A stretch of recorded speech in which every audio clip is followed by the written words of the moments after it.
Welcome back, my family. Before we dive into tonight's creepy little journey, make sure to like the video, subscribe to the channel, and share this with someone who loves a good scare before bed. I would love to know where you are watching from and what time it is for you right now. So drop it down in the comments and hype me up a little on YouTube. Now, get comfortable, dim the lights, and let us step into tonight's story. I thought I was alone in that house, until something proved it knew exactly when I was awake. I didn't realize how quiet that house was until the noise stopped. Not the obvious noises, the refrigerator hum, the air conditioner clicking on and off, the faint electrical buzz you only notice when it's 2 a.m. and you're still awake. I mean the kind of quiet that feels deliberate, like something had decided there was no longer a need to pretend. The house sat at the end of a short cul-de-sac, the kind of neighborhood where every driveway looks the same and the streetlights hum softly all night. No passing traffic, no barking dogs, just the glow of amber lights reflecting off empty pavement. When I first arrived, I remember thinking how peaceful it felt. Safe, almost comforting. That feeling didn't last. The owners had given me access to their security system, cameras covering every angle of the property, driveway, backyard, garage, hallway, even the living room. They told me it was for my peace of mind. And at first, it was. I'd sit on the couch late at night, working on my laptop, occasionally glancing at the camera feed on my phone. Everything stayed still. Empty, predictable, until it didn't. It started small, a delay in the notifications. I'd stand up from the couch, stretch, maybe head toward the kitchen, and only after I reached the doorway would my phone vibrate in my hand. Motion detected. Hallway. I laughed it off. Bad Wi-Fi, cheap system, normal stuff. But then came the night I didn't move. I was lying in bed, staring at the ceiling, listening to the air conditioner cycle on with a soft mechanical whine. I hadn't shifted. I hadn't even rolled over. My phone was face down on the nightstand, and yet it buzzed. Not loud, just enough. When I picked it up, the notification was already there. Motion detected. Hallway. My stomach tightened. I listened. No footsteps, no creaking floorboards, just the steady tick of the clock in the kitchen and the faint hiss of air through the vents. I told myself the system was wrong. It had to be. That's when the light came on. Not in my room, not anywhere I could control. The hallway light, visible through the crack beneath my bedroom door, flooded the floor with a thin strip of pale white. I hadn't touched the switch. I lay there, completely still, counting my breaths, listening to the house settle around me. Somewhere below, metal clicked softly, like a relay flipping. The refrigerator kicked on. The air conditioner shut off. And then my phone buzzed again. This time, there was no alert sound, no vibration setting I recognized. The screen simply lit up on its own. No app name, no sender, just a single line of text. Still awake. I didn't respond. I didn't move. I didn't even blink. Because in that moment, I understood something that still makes my chest tighten when I think about it. I wasn't being watched. I was being studied. And whatever was learning me wasn't finished yet. I was 32 when I took the job. And if I'm being honest, I didn't take it because it sounded exciting. I took it because it sounded clean. Clean money, clean work, clean hours. I'd been freelancing for a few years by then, mostly remote contract stuff that came in waves. Some months I'd be slammed, living on cold coffee and adrenaline, answering emails at midnight like it was normal. Other months, nothing. Just long, quiet days in my apartment. The same grocery runs, the same screens, the same sense that time was sliding by and I wasn't grabbing onto anything. I lived alone, and I liked it that way. That's what I always told people anyway. I was the type of person who could spend an entire weekend without talking out loud and not even notice. My phone didn't ring unless it was a robocall. My social circle had shrunk down to a couple of old friends, and even those conversations were mostly memes and "you alive?" texts that never turned into plans. So when the message came through, short, polite, almost weirdly formal, it didn't feel like a lifeline. It felt like a small opportunity I could accept without changing anything about my life. A friend of a friend. That's how these things always start. Her name was Dana. I'd met her once at a housewarming party a year earlier. We had talked for maybe 10 minutes about nothing important. Work, traffic, how early it got dark in the winter. I remembered her laugh, sharp and quick, and the way she kept checking her phone like she was expecting bad news. We never exchanged numbers, but she found me on social media anyway.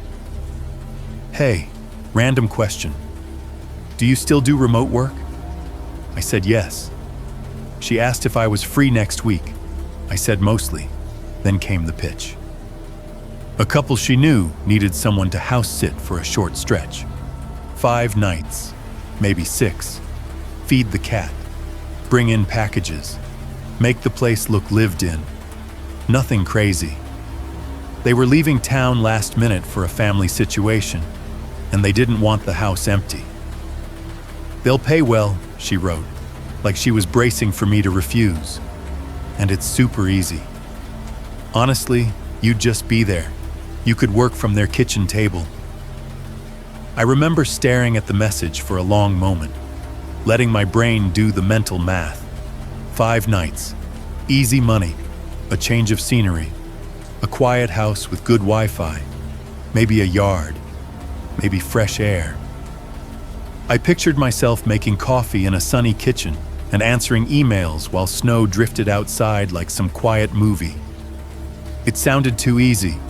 That should have been the first warning. Dana followed up with more details.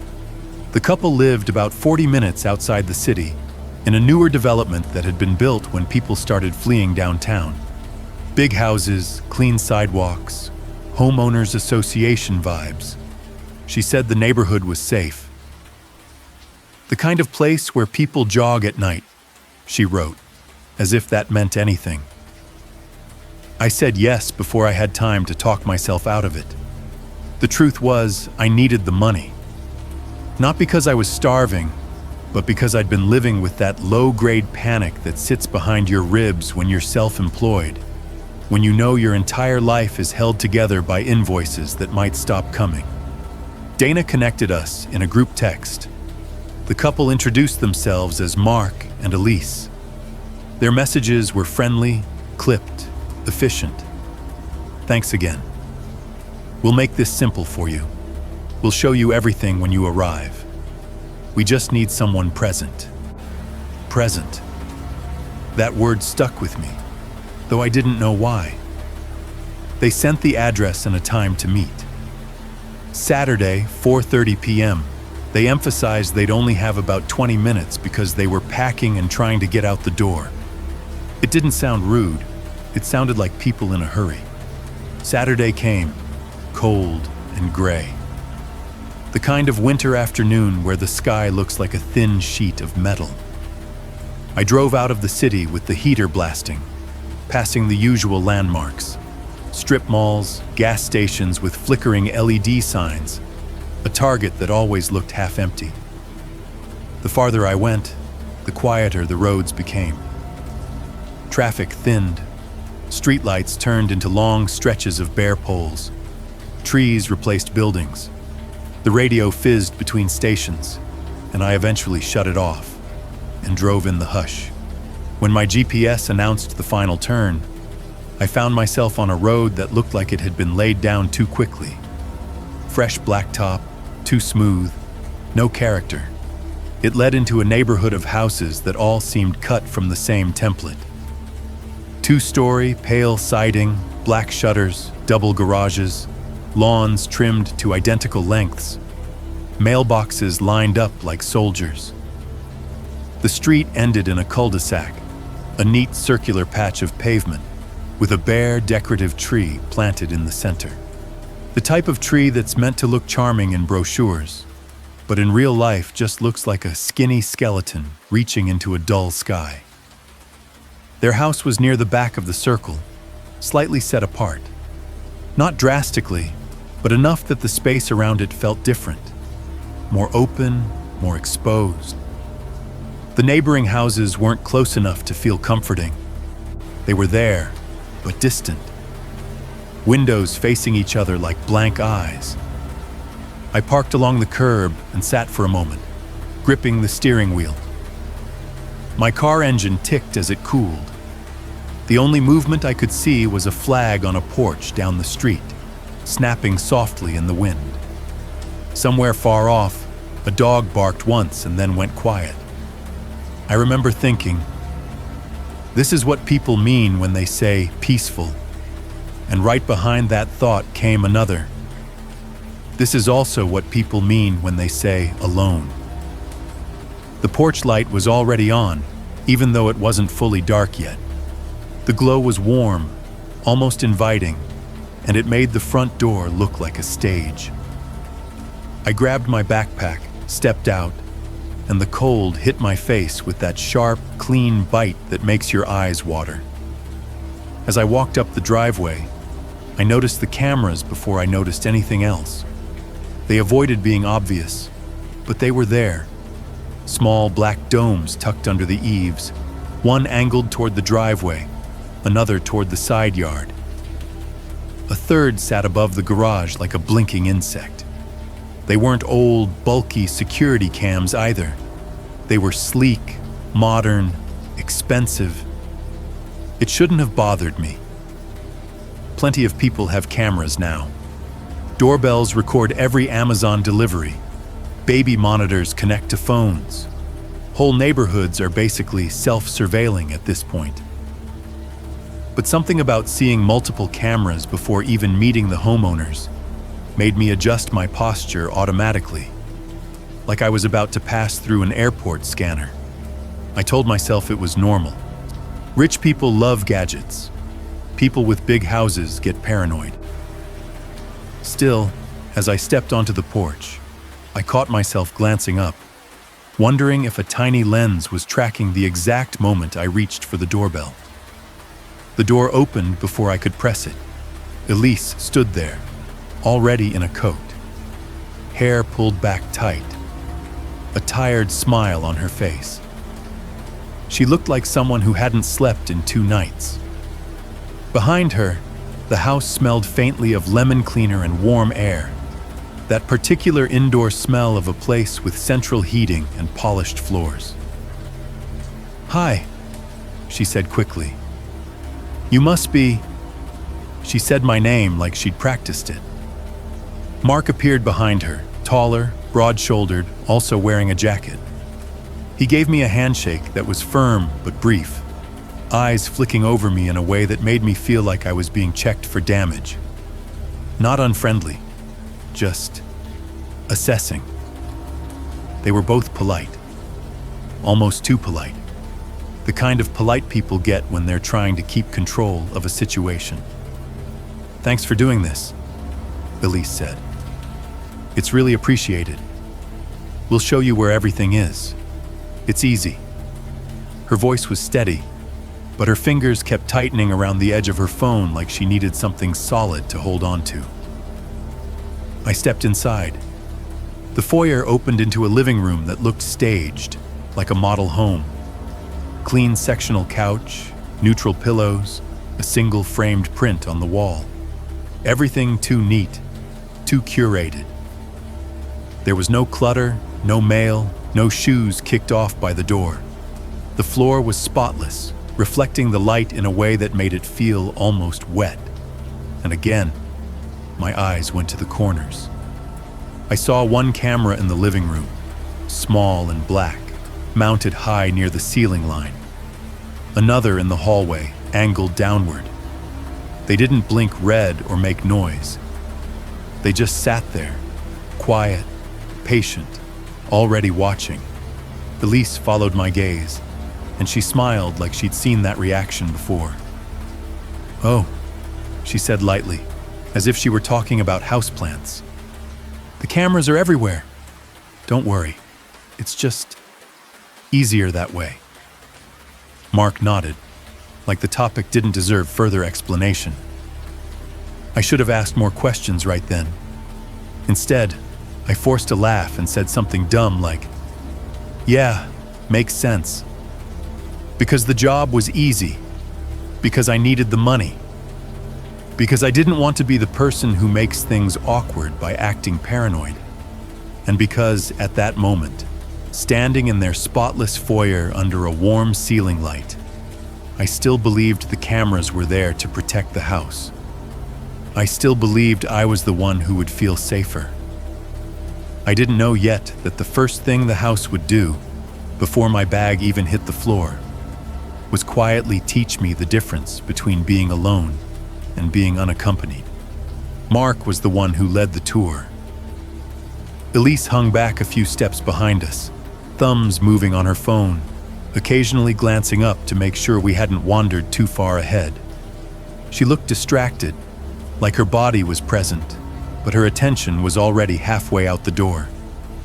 Mark, on the other hand, seemed focused, too focused. He walked with purpose, stopping at specific points in the house like he was hitting marks on a stage. "This won't take long," he said.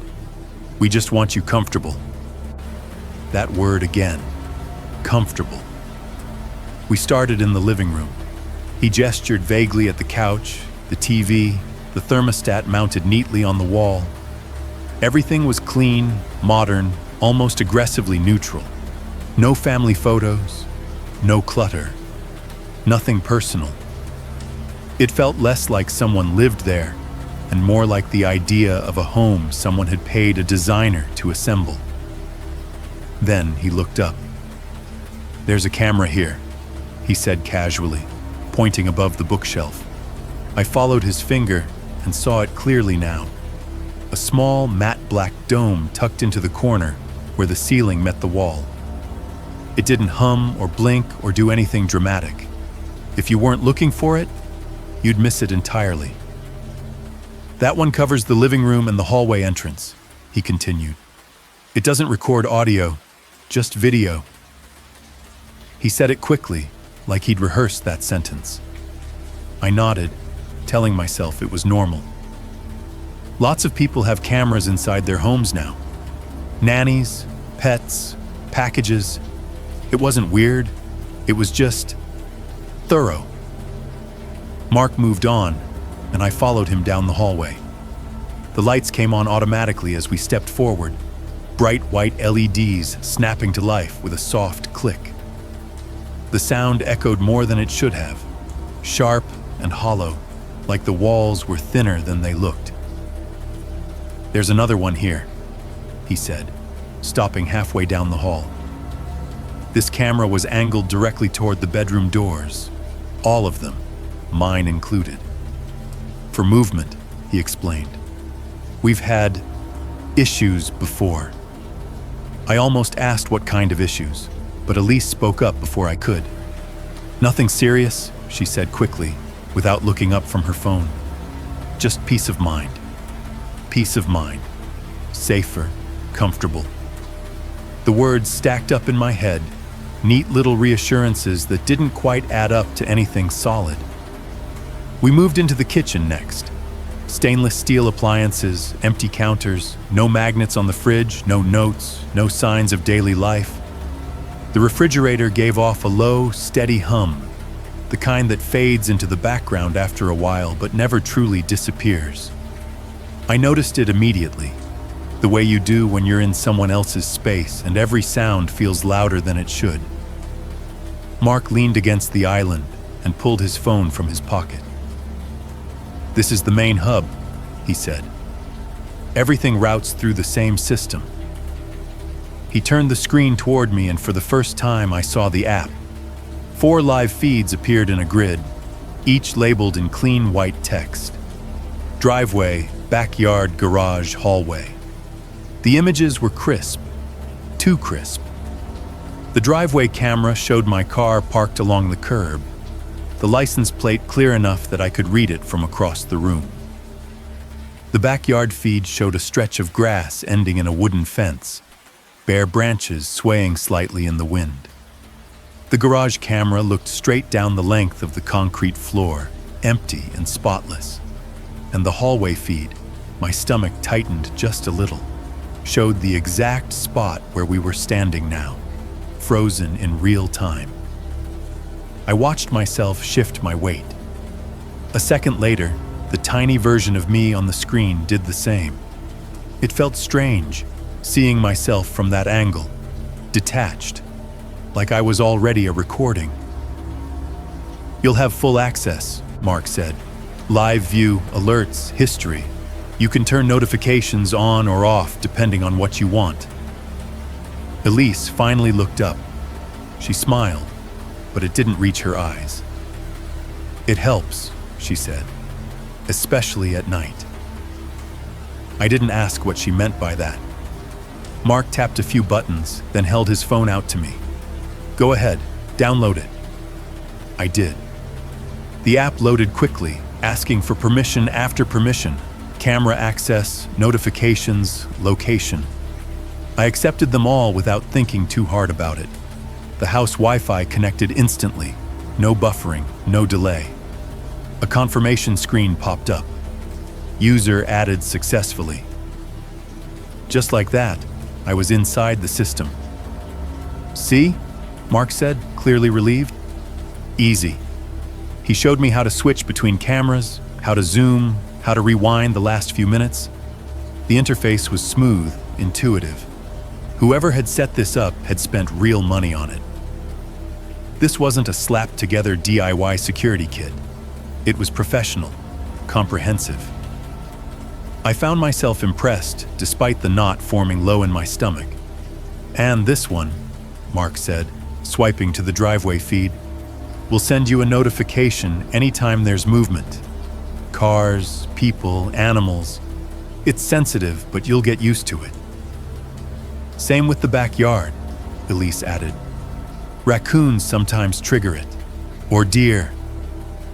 She said it lightly, like she was talking about birds at a feeder, but the way she glanced toward the back window made it seem like the thought bothered her more than she wanted to admit.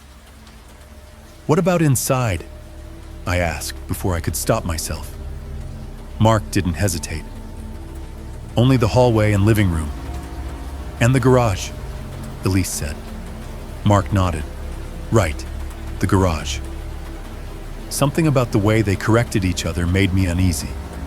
Not because it was suspicious exactly, but because it sounded like people making sure they were telling the same story. "If anything happens," Elise said, her voice softer now, "you'll see it before it becomes a problem." I laughed under my breath. "I doubt anything will happen." Mark smiled at that.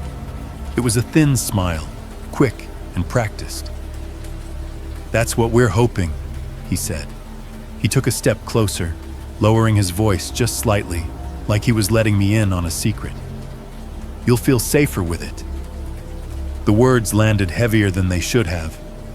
I told myself I was overthinking it, that this was just a couple who cared a little too much about their house, about control, about knowing what was happening in their absence. Plenty of people are like that. Especially people with money.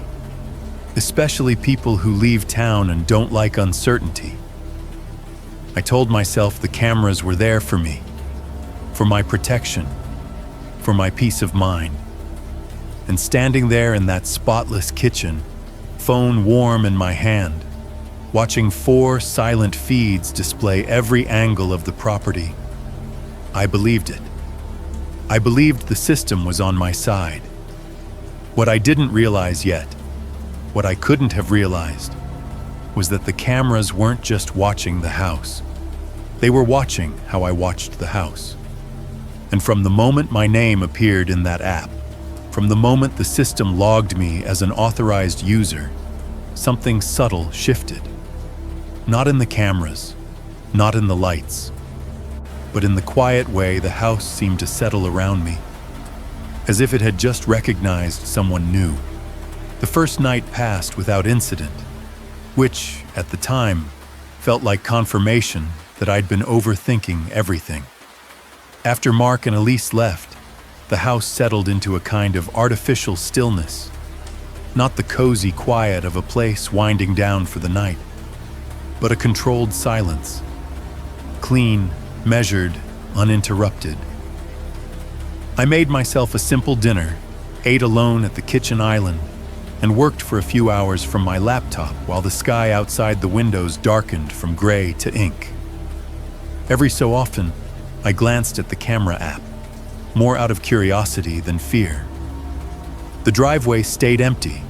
The backyard showed nothing but bare branches swaying gently in the wind. The hallway feed remained unchanged, a perfectly lit corridor leading to closed doors. When I finally went to bed, I left the app open on my phone, face up on the nightstand. I remember thinking it was comforting in a strange way, like having eyes on the house while I slept. I drifted off to the low hum of the HVAC system and the faint ticking of the kitchen clock down the hall. Nothing woke me, no alerts, no strange sounds, just a normal, dreamless night. The second night is where things started to feel misaligned. It began so subtly that I almost didn't notice it. I was sitting on the couch in the living room, laptop balanced on my knees, half watching a show I'd already seen while answering emails. The house was dim, lit only by a floor lamp in the corner and the blue glow of the TV. Outside, the streetlight at the end of the cul-de-sac cast a weak amber circle on the pavement, barely visible through the front window. Around 11:30, I stood up to get a glass of water. That's all. No sudden movement. No rush. I just leaned forward, pushed myself off the couch, and took a step toward the kitchen. My phone buzzed. Motion detected. Hallway. I stopped mid-step and glanced down at the screen. The timestamp showed it had been triggered just a few seconds earlier. I looked up toward the hallway instinctively, half expecting to see someone standing there. Nothing. I told myself it was normal. There had to be a slight delay. Camera systems weren't perfect. The app probably processed the movement, sent it to the server, then pushed the notification to my phone. A few seconds late. No big deal. I poured my water, went back to the couch, and tried not to think about it. An hour later, it happened again. This time, I was in the bedroom, sitting on the edge of the bed, scrolling through my phone. The hallway light was off. The door was open just enough that I could see the dark outline of the corridor beyond. The house felt quiet in that late-night way, where every small sound, the shift of fabric, the soft crack of settling wood, stands out more than it should. I decided to brush my teeth before going to sleep. I swung my legs off the bed and stood. 3 seconds later, my phone vibrated. Motion detected. Hallway. I froze. Not because I was scared, at least not yet, but because the timing felt wrong. I knew exactly when I had stood up. I knew exactly when my foot hit the floor. And I knew, without needing to check, that the notification had come after the movement. Not during. Not immediately. After. I stared down the dark hallway, listening. No footsteps, no creak of floorboards, no sound except the faint whir of the air conditioner kicking on somewhere above me.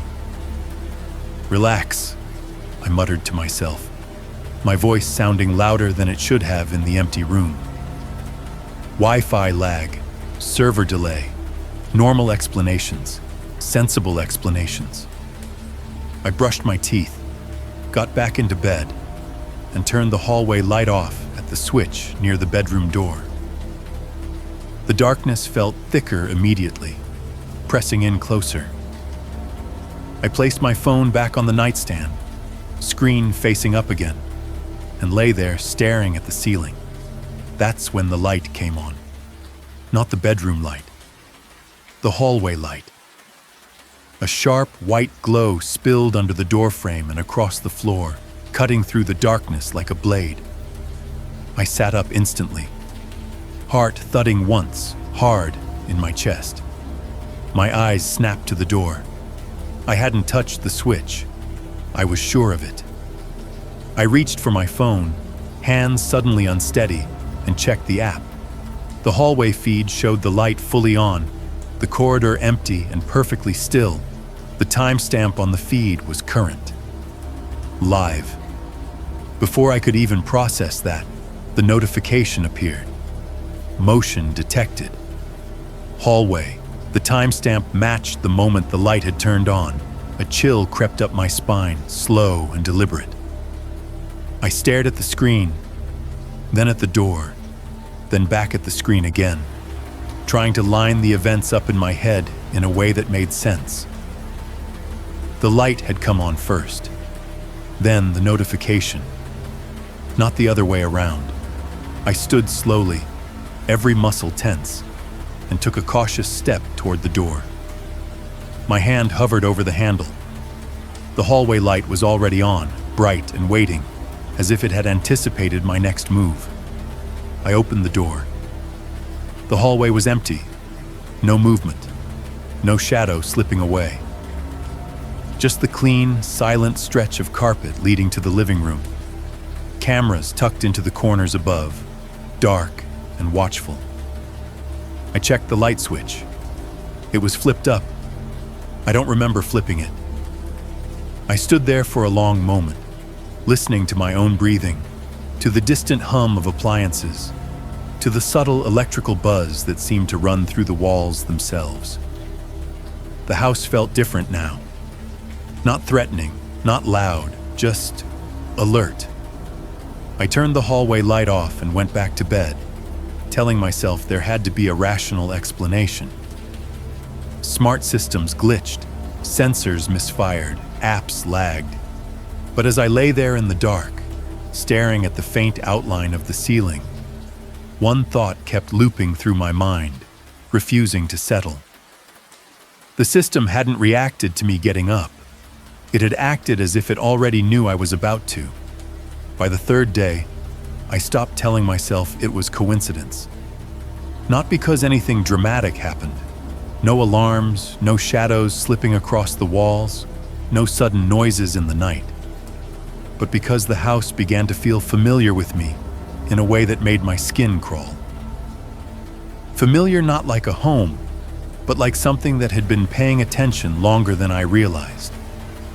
My days followed a routine so ordinary it barely deserved the name. I woke up late, usually around 9:30 or 10, the winter light already thin and pale through the bedroom blinds. I made coffee in the kitchen, standing barefoot on the cold tile while the machine hissed and gurgled like it was clearing its throat. I worked from the living room most mornings, laptop on the couch, the TV muted in the background for noise. Lunch was inconsistent. Dinner almost always came late. Takeout, something salty, something eaten while staring at a screen.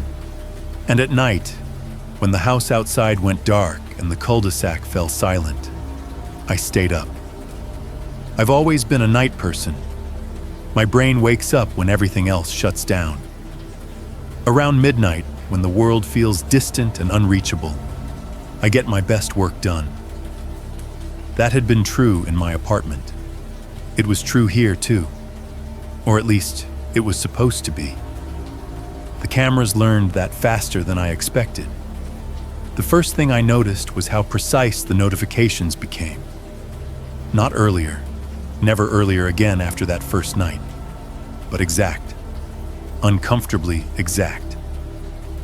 At 12:47 a.m., I'd close my laptop and lean back, rubbing my eyes. My phone would buzz as I shifted my weight. Motion detected. Living room. At 1:12 a.m., I'd glance toward the kitchen, already thinking about food, and before I even stood up, my phone would light up. Motion detected. Kitchen. It happened too often to ignore, too consistently to dismiss as random. I started checking the timestamps obsessively, lining them up against my own movements, replaying moments in my head. And every time, the pattern held. The notification didn't arrive late anymore. It arrived with me, sometimes. This was the part I didn't want to admit to myself. It arrived a fraction of a second before. I tested it without meaning to at first. I'd pause mid-thought, halfway between deciding to do something and actually doing it. I'd sit there staring at the far wall, body completely still, and ask myself simple questions. Am I going to get up? Am I going to check the door? Am I going to grab my phone? When I answered yes, even silently, the phone would buzz. When I didn't, it stayed dark. That realization hit me slowly, like a bruise blooming under the skin. I didn't tell myself, the house knows what I'm thinking. I wasn't ready for that yet. Instead, I told myself something safer, something technical. Predictive systems. That's what I called it in my head. Algorithms, behavioral modeling. The same thing that suggests what you want to watch before you search for it, or what you want to buy before you admit you need it. The cameras weren't reading my thoughts. They were just very good at guessing.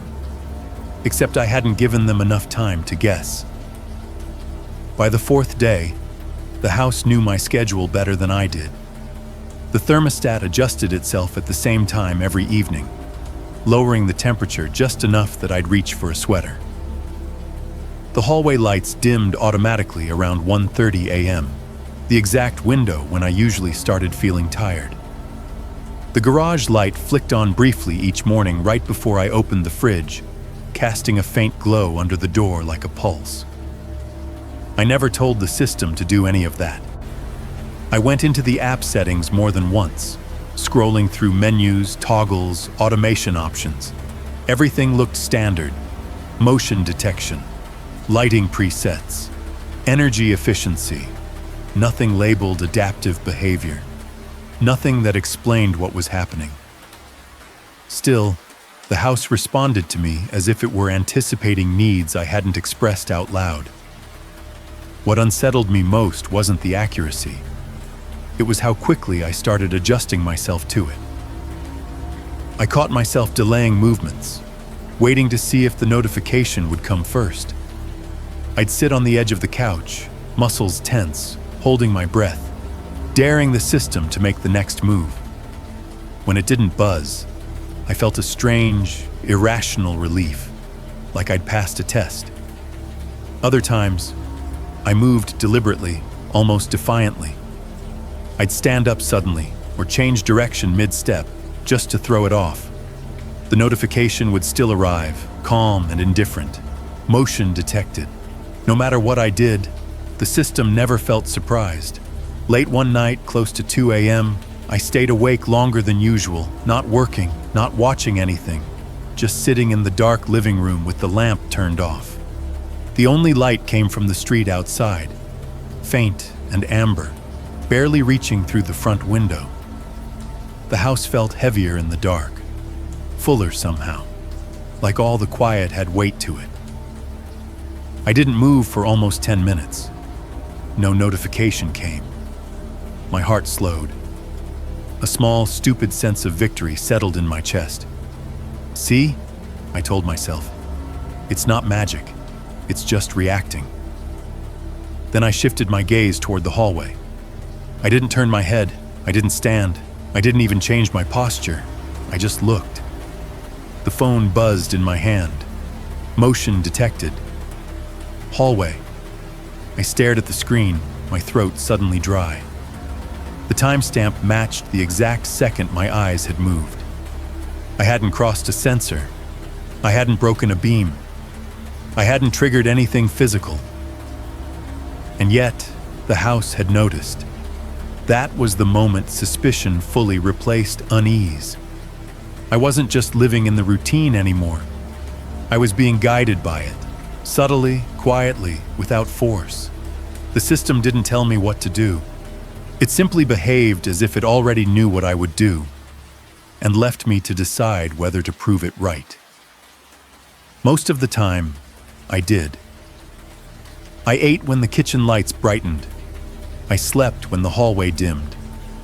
I stayed put when the notifications went silent, as if silence itself had become a suggestion. And the worst part, the part I didn't want to confront, was how easy it was to let that happen. How comforting it felt on some level to be anticipated, to be expected, to move through a space that seemed ready for me before I arrived. I told myself I was still in control, but deep down, I could feel something shifting. The line between my habits and the house's responses was blurring, dissolving into something seamless and automatic. By the end of that week, I wasn't deciding what I did next. I was confirming what the house had already assumed. Once I admitted, at least to myself, that the house was following my routine, I did the only thing that felt reasonable. I tried to break it. I didn't announce my plan out loud.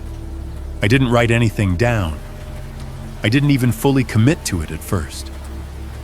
I just started making small, deliberate changes, the kind you'd barely notice if you weren't looking for them. Changes meant to confuse a system that, up until now, had been disturbingly confident about what I was going to do next. The first test was stillness. One night, just after midnight, I sat in the living room with all the lights off. The TV was dark. My laptop was closed. The only illumination came from the streetlight outside, a dull orange glow that barely reached the edge of the rug. I sat on the couch with my phone face up on my thigh, my hands resting flat, my feet planted firmly on the floor. I didn't move. Minutes passed. 5, 10. I focused on my breathing, keeping it shallow and steady, resisting the urge to shift or scratch or check the time. The house responded the way it always did when nothing was happening, by doing nothing. No notifications, no lights, no sounds beyond the steady hum of the refrigerator and the faint whisper of air moving through the vents. For the first time in days, I felt almost calm. Then, without changing my position, I decided I was going to stand up. I didn't move yet. I didn't tense my muscles. I just made the decision, clear and deliberate, like flipping a switch in my head. The phone buzzed. Motion detected. Living room, my stomach tightened. I stayed seated, staring at the screen, waiting for the system to correct itself. It didn't. The notification remained, time-stamped to the exact second I'd made the decision. I didn't get up after that. I sat there another 5 minutes, heart thudding softly in my ears, until the silence started to feel oppressive, like I was being watched too closely to move. The next test came the following night. I went against the clock. Instead of staying up late, I went to bed early, painfully early. 9:30 p.m., I brushed my teeth, shut down my laptop, and turned off the living room lights with an exaggerated sense of finality. I even left my phone in the kitchen for a moment, just to prove I could. The house didn't protest. The hallway lights dimmed as usual. The bedroom stayed dark and quiet. I lay there listening to the soft click of the thermostat adjusting itself, the HVAC system sighing on and off as it regulated the temperature. I almost fell asleep. Then, at exactly 10:12 p.m., the garage light came on. Not the door opening, not an alarm, just the light. It glowed under the door, a thin line of white spilling across the hallway carpet. I hadn't checked the garage once that day. I had no reason to.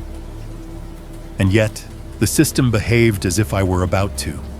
I turned onto my side, facing away from the door, and forced my eyes shut. A few seconds later, the phone buzzed from the nightstand. Motion detected. Garage. I didn't move. I didn't look.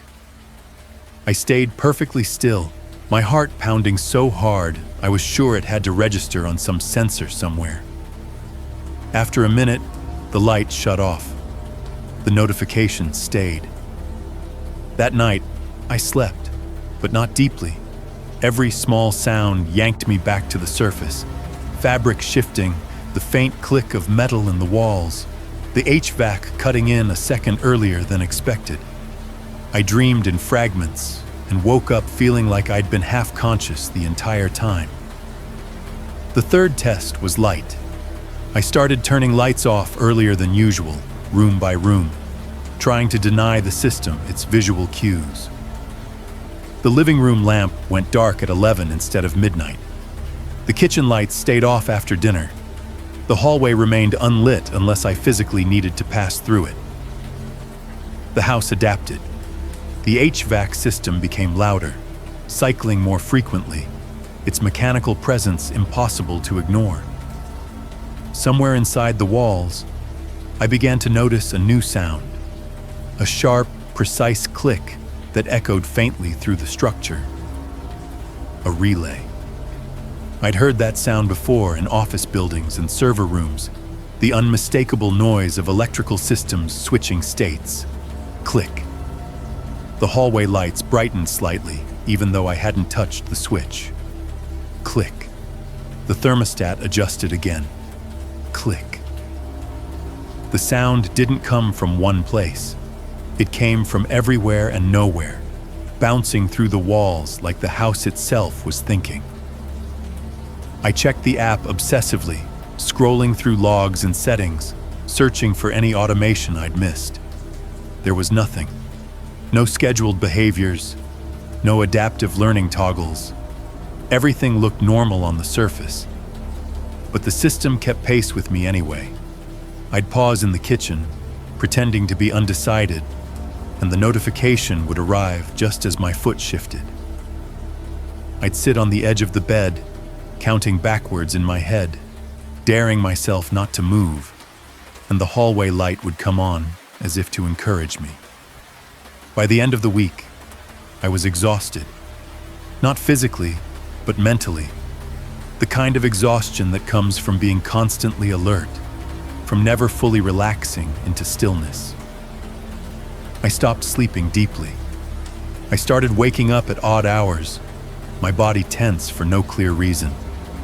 Sometimes I'd wake up already holding my phone, the screen glowing softly, a notification waiting for me like it had been there all along. Motion detected. Hallway, motion detected.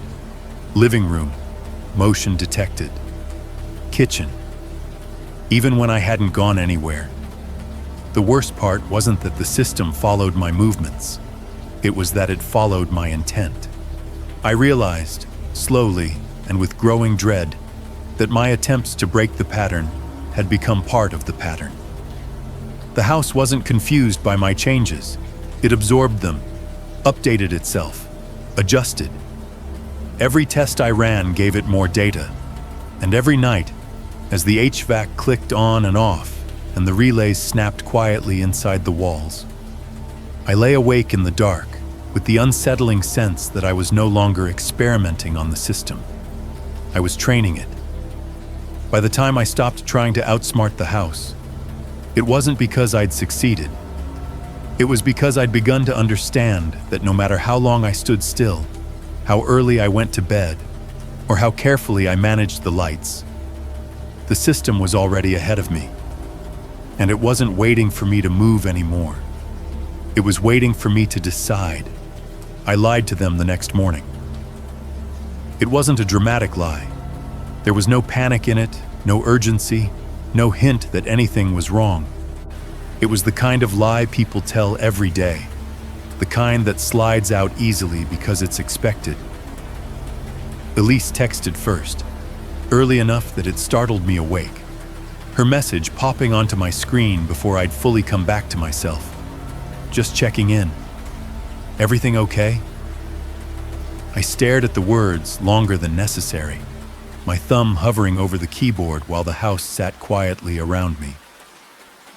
Morning light leaked through the blinds, pale and cold, casting long shadows across the bedroom floor.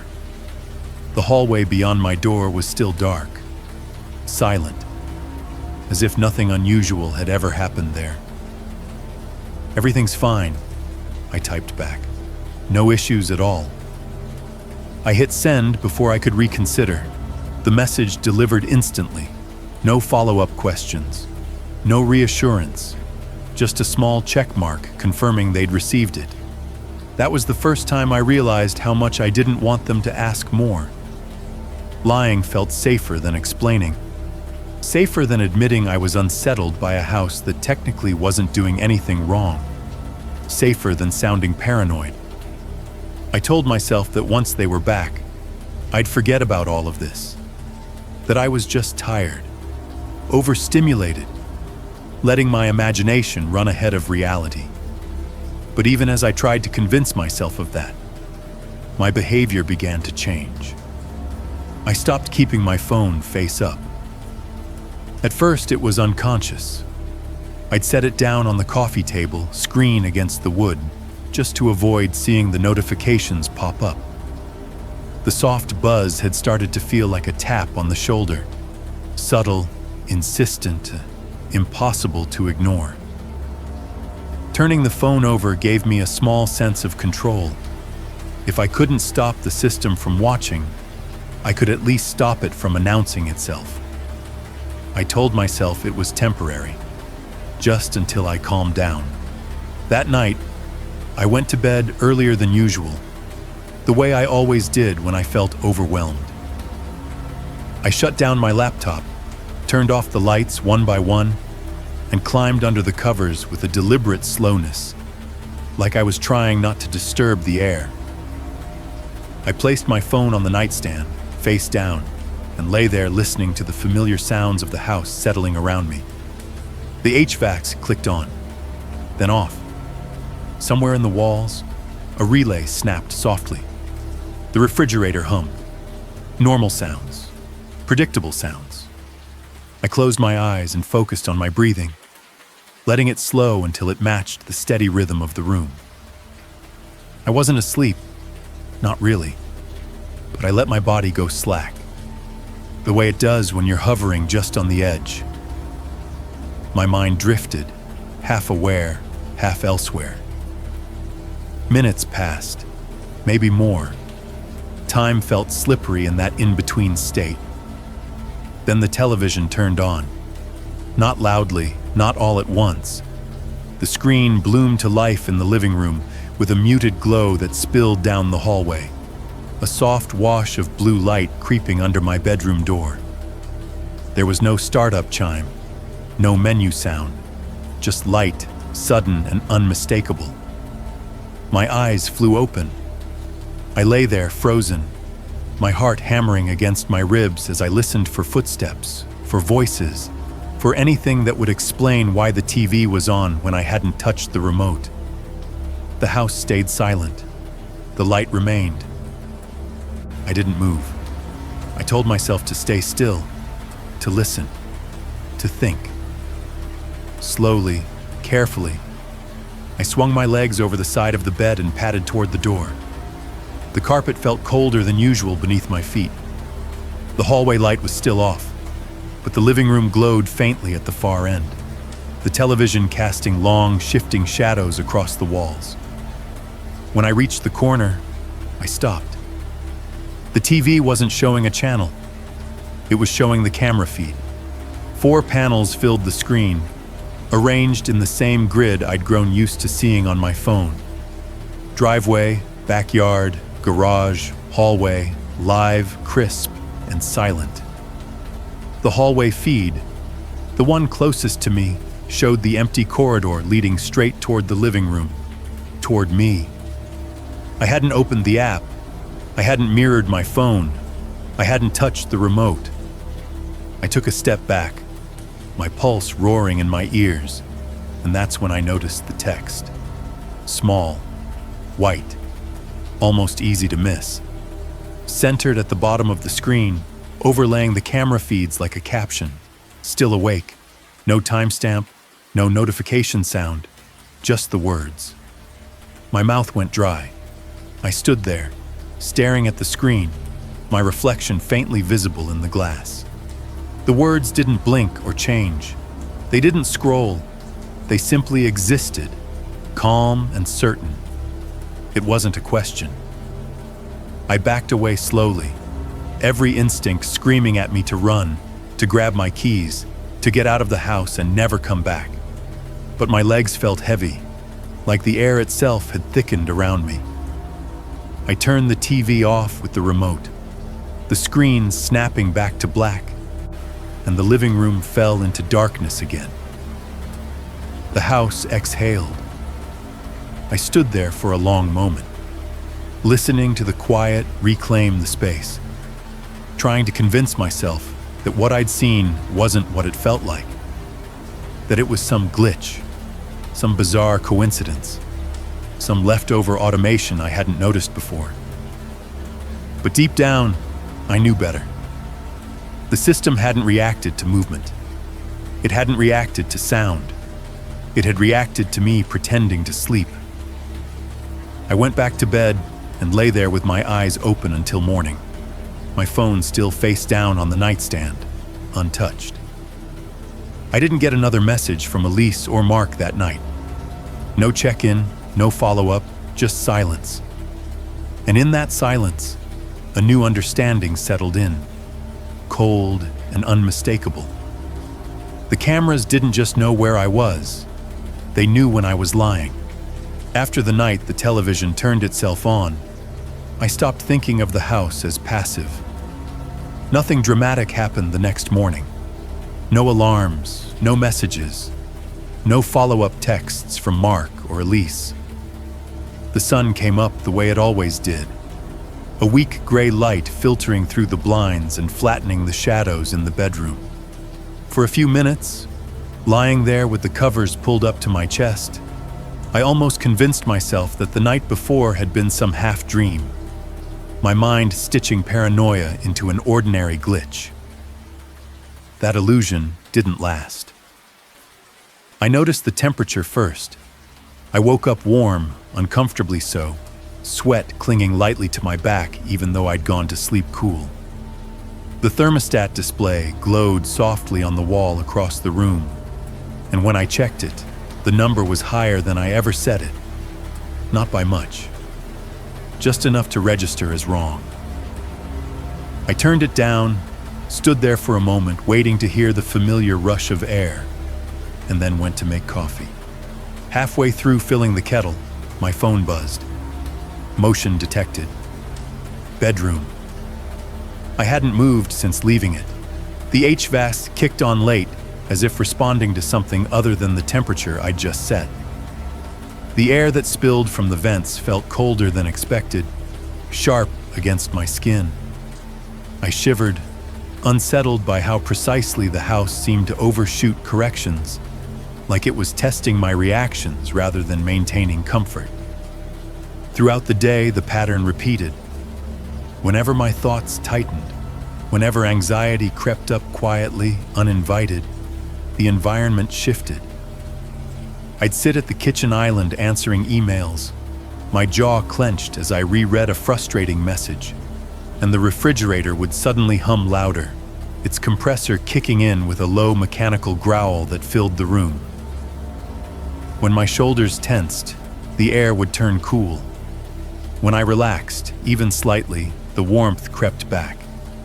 At first, I told myself it was coincidence. HVAC system cycle. Appliances turn on and off. Houses make noise. That's normal. But the timing was too exact, too intimately linked to how I felt in my own body. By the afternoon, I started paying attention. I tested it without meaning to. I stood in the living room, staring at the far wall, deliberately slowing my breathing. I forced myself to relax, unclenching my hands, letting my shoulders drop. The room stayed still. The lights didn't change. The house remained quiet. Then I let the fear back in. I thought about the TV screen, the words still awake, the way the system had responded not to movement, but to intent. My pulse quickened, my breath shortened, the refrigerator clicked on. The sound was immediate and intrusive, cutting through the silence like a warning. I flinched despite myself, heart hammering, and the moment I stepped back mentally, just enough to regain control, the sound softened and faded into the background again. I stood there for a long moment, staring at the stainless steel door, my reflection warped and dim in the metal. It wasn't random. The realization settled over me slowly, heavy as a weight pressing down on my chest. The house wasn't just reacting to where I was. It was reacting to how I felt while I was there. The lights were next. Late that evening, I sat on the couch with all the lamps off, the living room lit only by the television's glow. I wasn't watching anything specific, just letting noise fill the space so I wouldn't have to sit with my thoughts. The hallway beyond the couch was dark, a long stretch of shadow leading back toward the bedrooms. I glanced down it without thinking. The hallway light turned on, not abruptly, not flicking to full brightness all at once. It came up gradually, a soft white bloom spreading outward like something waking up. I hadn't stood. I hadn't shifted my weight. I hadn't even turned my head fully, just my eyes. I stared at the light, my skin prickling. I looked away. The light dimmed. My breath caught in my throat. I waited, heart pounding, then looked back again. The light brightened. I didn't move after that. I couldn't. I sat there staring straight ahead, afraid that even the smallest glance would trigger another response. The house felt taut around me, alert in a way that had nothing to do with security. It was watching my attention. From that point on, it became impossible to ignore. The system responded to where I looked, what I lingered on, what I avoided. If my gaze drifted toward the front door, the porch light flicked on outside, illuminating the empty street. If I stared too long at the darkened garage door, the faint click of a relay echoed through the walls, followed by a brief wash of light beneath the frame. The house wasn't prompting me. It was nudging. I started to feel like my own reactions were being gently steered, my fear and curiosity treated as inputs rather than emotions. When I paced the living room, unsettled and restless, the temperature dropped just enough to make me slow down. When I sat too still for too long, the air warmed, coaxing me into shifting, into moving, into doing something. The refrigerator became the worst of it. Its hum started to feel intentional, almost conversational. Whenever my thoughts spiraled, when I replayed moments from earlier nights or imagined what might happen next, the compressor kicked in, a deep, vibrating sound that filled the kitchen and spilled into the living room. It was loud enough to be distracting, impossible to ignore, and it always faded the moment I pulled myself back from the edge, like a hand pressing gently on my chest. Breathe, calm down, stay where you are. By midnight, my nerves were shot. I tried to go to bed, but sleep wouldn't come. Every time I closed my eyes, the house seemed to respond. Air shifting, lights adjusting, subtle clicks echoing through the structure, like the building itself was repositioning around me. I lay there listening, cataloging each sound whether I wanted to or not. The soft whine of the HVAC ramping up, the delicate snap of electrical relays switching states, the faint groan of the house settling as temperatures changed room by room. The worst part wasn't the fear, it was the control. I realized with a cold clarity that made my stomach twist that the house was shaping my behavior through comfort and discomfort, rewarding calm with quiet, punishing anxiety with noise, guiding me gently, persistently, toward a version of myself that moved less, questioned less, reacted less. I wasn't being forced. I was being conditioned. Sometime after 2 a.m., I sat up in bed, my heart racing, and the air immediately cooled around me. The sound of the refrigerator cut through the silence downstairs, louder than it had any right to be. I clenched my fists, fighting the urge to bolt from the room, and forced myself to breathe slowly. The noise softened, the temperature stabilized, the house settled. That was when the final piece clicked into place. The system wasn't malfunctioning, it wasn't glitching, it wasn't predicting my actions in the abstract. It was responding to my internal state. Fear made the house move. Calm made it still. And as I lay back down, staring into the darkness with my jaw clenched tight, I understood something that made sleep impossible for the rest of the night. The house wasn't just watching me anymore. It was teaching me how to behave. If the lights and temperature were the house's way of steering me, sound was how it punished hesitation.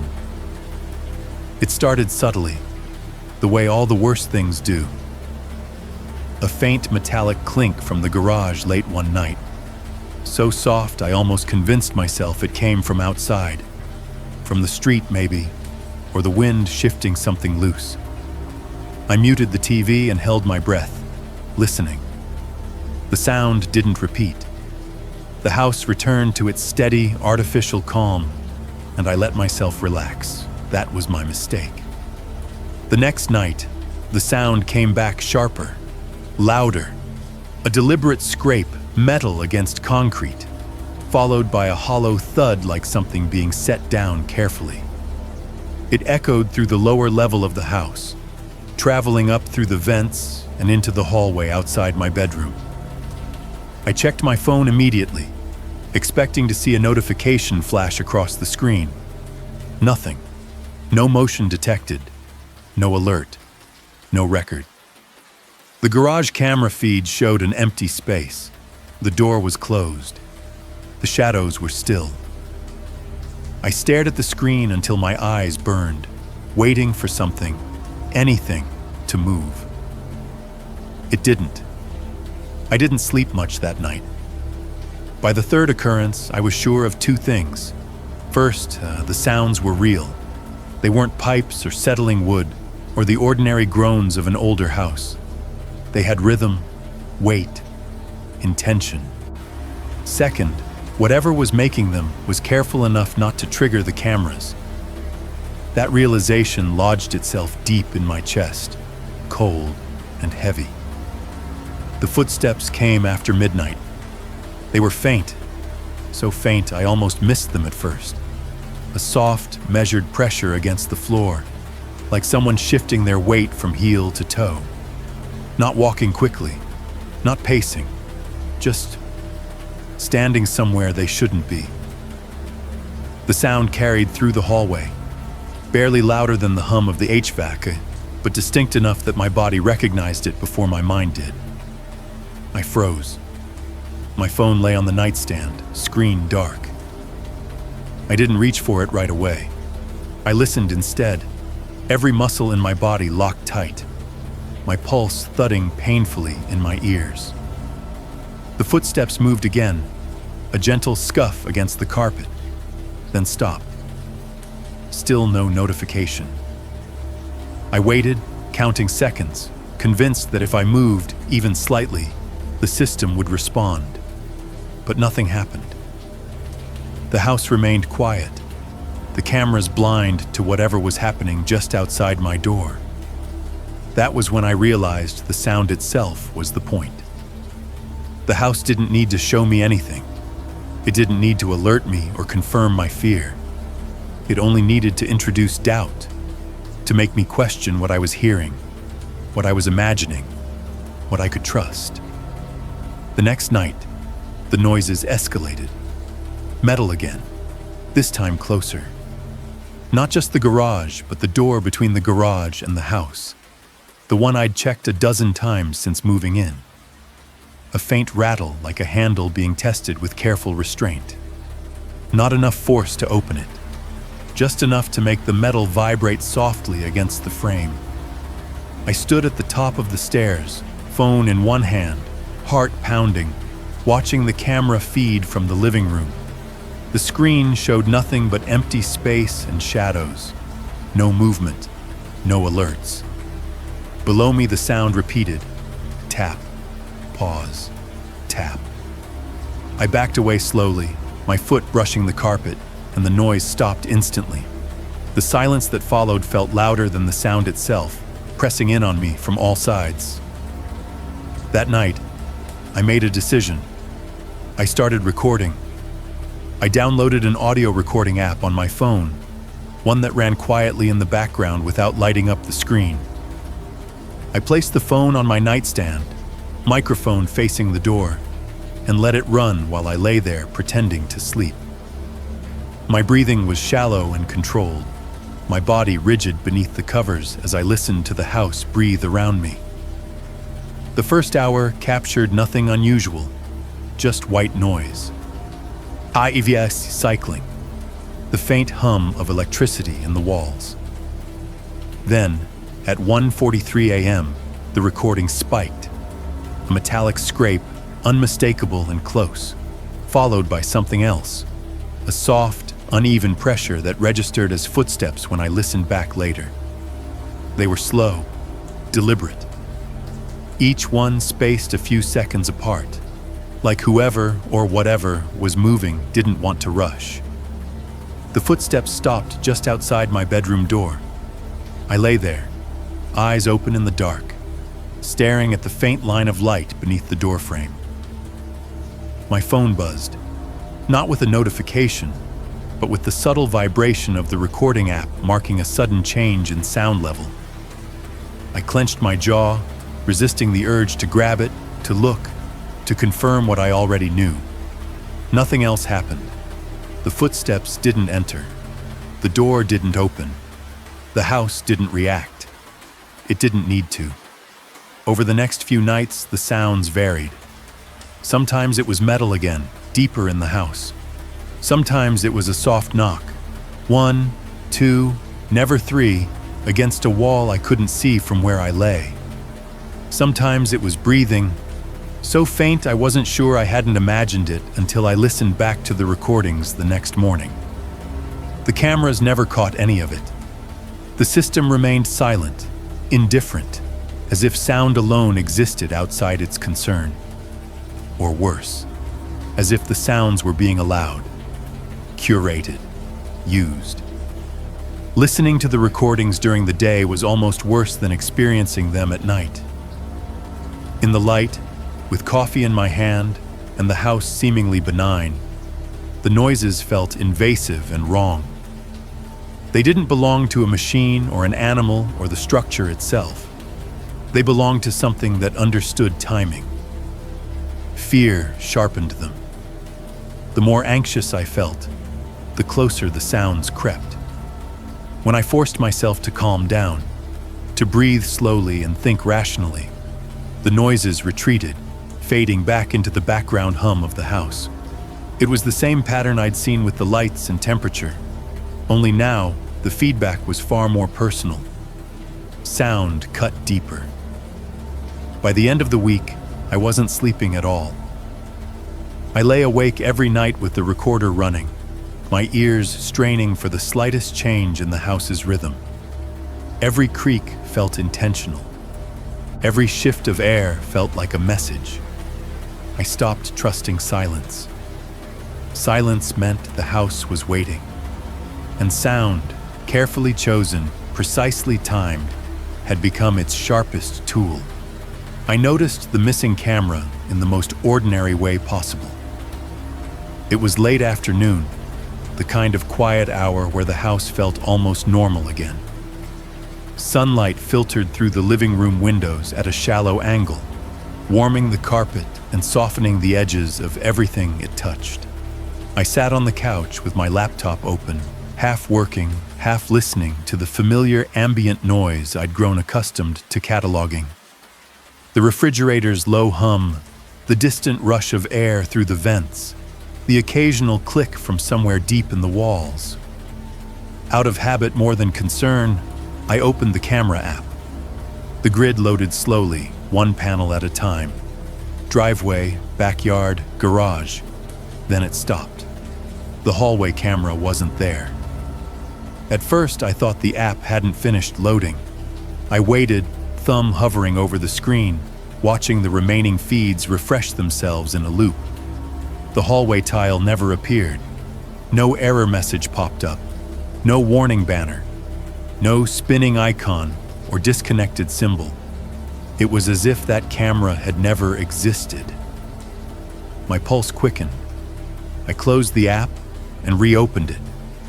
Same result. 3 feeds instead of 4. The empty space where the hallway camera used to be collapsing seamlessly, as if the system had always been designed that way. I checked the settings, scrolling through the device list, half expecting to see a red alert or a disabled toggle. Nothing. The hallway camera wasn't listed at all. I stood up slowly, my chair scraping softly against the floor, and walked toward the hallway. The light was off, the corridor stretching ahead of me in shadow, perfectly ordinary. Too ordinary. I listened carefully, every nerve in my body on edge, but the house offered no immediate response. No lights flicked on. No notification buzzed in my hand. I told myself to calm down. Cameras fail, systems glitch. Devices drop offline all the time. That didn't mean anything by itself. I even laughed under my breath, the sound thin and forced, as if humor might break the tension I felt coiling tighter in my chest. Then I heard it. A soft sound from the hallway. Not footsteps, those I'd learned to recognize, but something subtler. A faint electrical whine, almost like a camera motor adjusting focus. It lasted less than a second, barely louder than the ambient hum of the house, but it was unmistakable. I froze. My eyes were locked on the dark corridor. My body angled toward it, as if ready to bolt or retreat. I wasn't sure which. The sound didn't repeat. The hallway remained still. And yet, the sense of being observed crept back in, heavier than before. I checked the app again, my fingers shaking slightly as I scrolled. No hallway feed. That night, the sounds returned with renewed precision. Metal from the garage, distant and deliberate. A soft scuff from the hallway carpet, closer than it had ever been. The recording app on my phone captured it all, the audio spikes marking each intrusion with cold, objective certainty. I lay in bed staring at the ceiling, listening to the house breathe, waiting for the familiar buzz of a notification that never came. The camera remained silent. The next morning, I replayed the audio with headphones on, isolating each sound. The hallway noise was clear, clearer than before even. I could hear subtle shifts in pressure, the faint echo of movement in a narrow space. Whatever was making the sound hadn't vanished with the camera. If anything, it sounded closer. That realization unsettled me more than the noises themselves. The camera wasn't gone because it had failed. It was gone because it was no longer meant to be seen. I tested the theory cautiously. I stood at the far end of the living room, out of view of the remaining cameras, and raised my hand slowly, waving it in the direction of the hallway. I didn't step forward. I didn't cross any thresholds. I just moved my arm through the air, watching my phone for any sign of response. Nothing. Then I shifted my weight, preparing to walk toward the corridor. The hallway light turned on. I hadn't touched a switch. I hadn't crossed a sensor. The light bloomed to life smoothly, illuminating the space that the camera no longer showed me. My phone remained silent, the app unchanged, as if nothing of note had occurred. I swallowed hard. The system hadn't lost awareness of the hallway. It had simply stopped sharing it with me. That night, I dreamed of blind spots. I dreamed of standing in the hallway, surrounded by cameras that didn't exist on any screen, their lenses tracking me silently as I moved. I woke up drenched in sweat, my heart racing, the faint sound of electrical clicking echoing softly through the walls. When I checked the app one last time before dawn, the hallway camera was still gone. No error, no log entry, no explanation. No.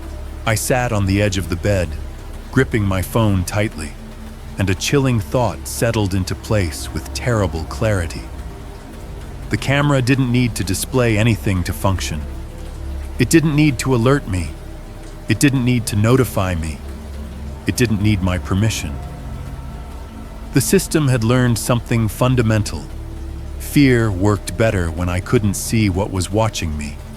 And as I listened to the faint, familiar sound of movement just beyond my door, unrecorded, unacknowledged, unseen, I understood the full weight of that lesson.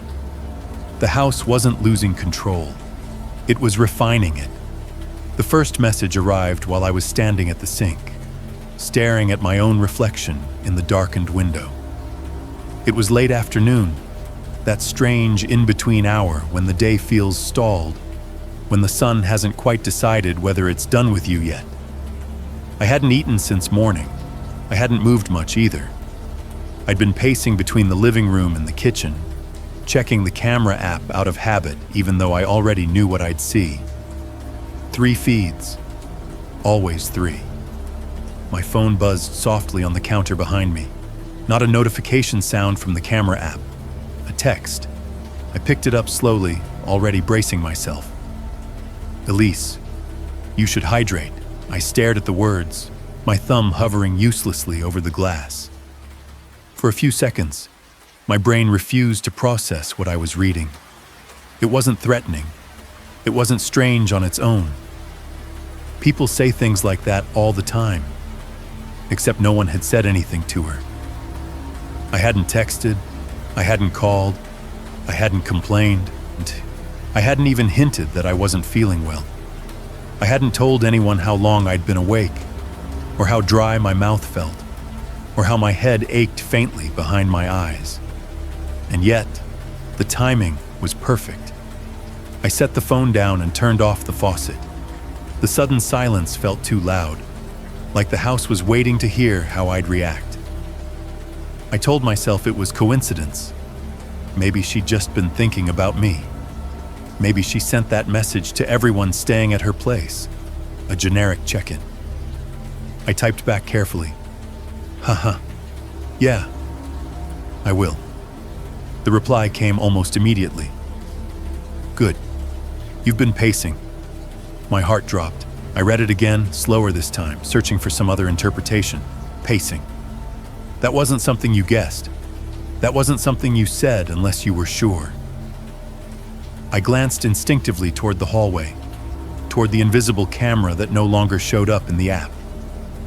The house remained quiet. No lights changed. No sounds followed. I didn't respond.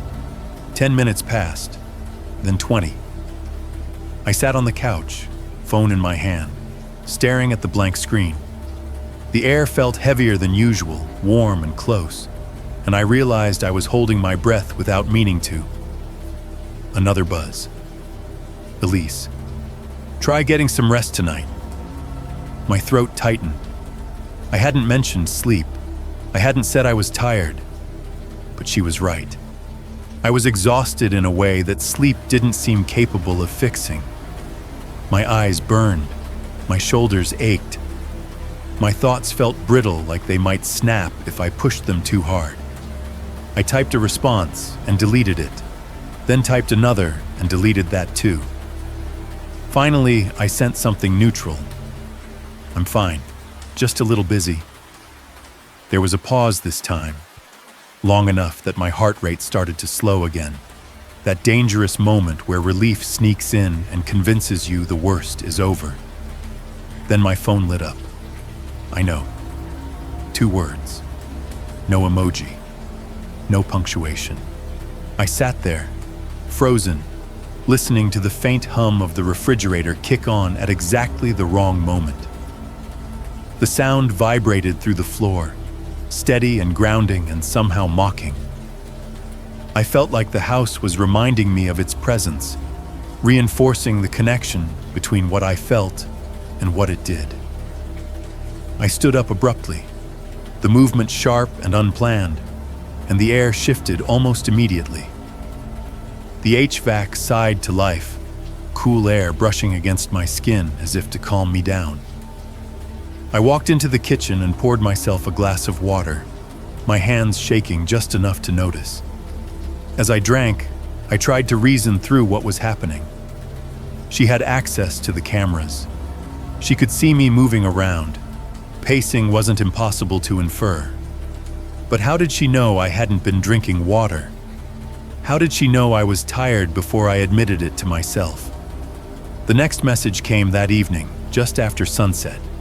I was sitting on the edge of the bed, staring at the darkened hallway, listening to the faint clicks inside the walls that had become impossible to ignore. My phone buzzed gently beside me. Lights are off already? That's good. My head snapped up. I hadn't told her I'd turned the lights off. I hadn't sent a picture. I hadn't mentioned it in passing. The thought that she might simply be checking the app didn't help, because I knew what the app looked like. There was no hallway camera. Not for me. My reply was slower this time. Yeah, trying to relax. The typing indicator appeared almost instantly. 3 dots pulsing, steady and patient, like she wasn't rushing, but also wasn't surprised. That's probably for the best, she wrote. You've been on edge.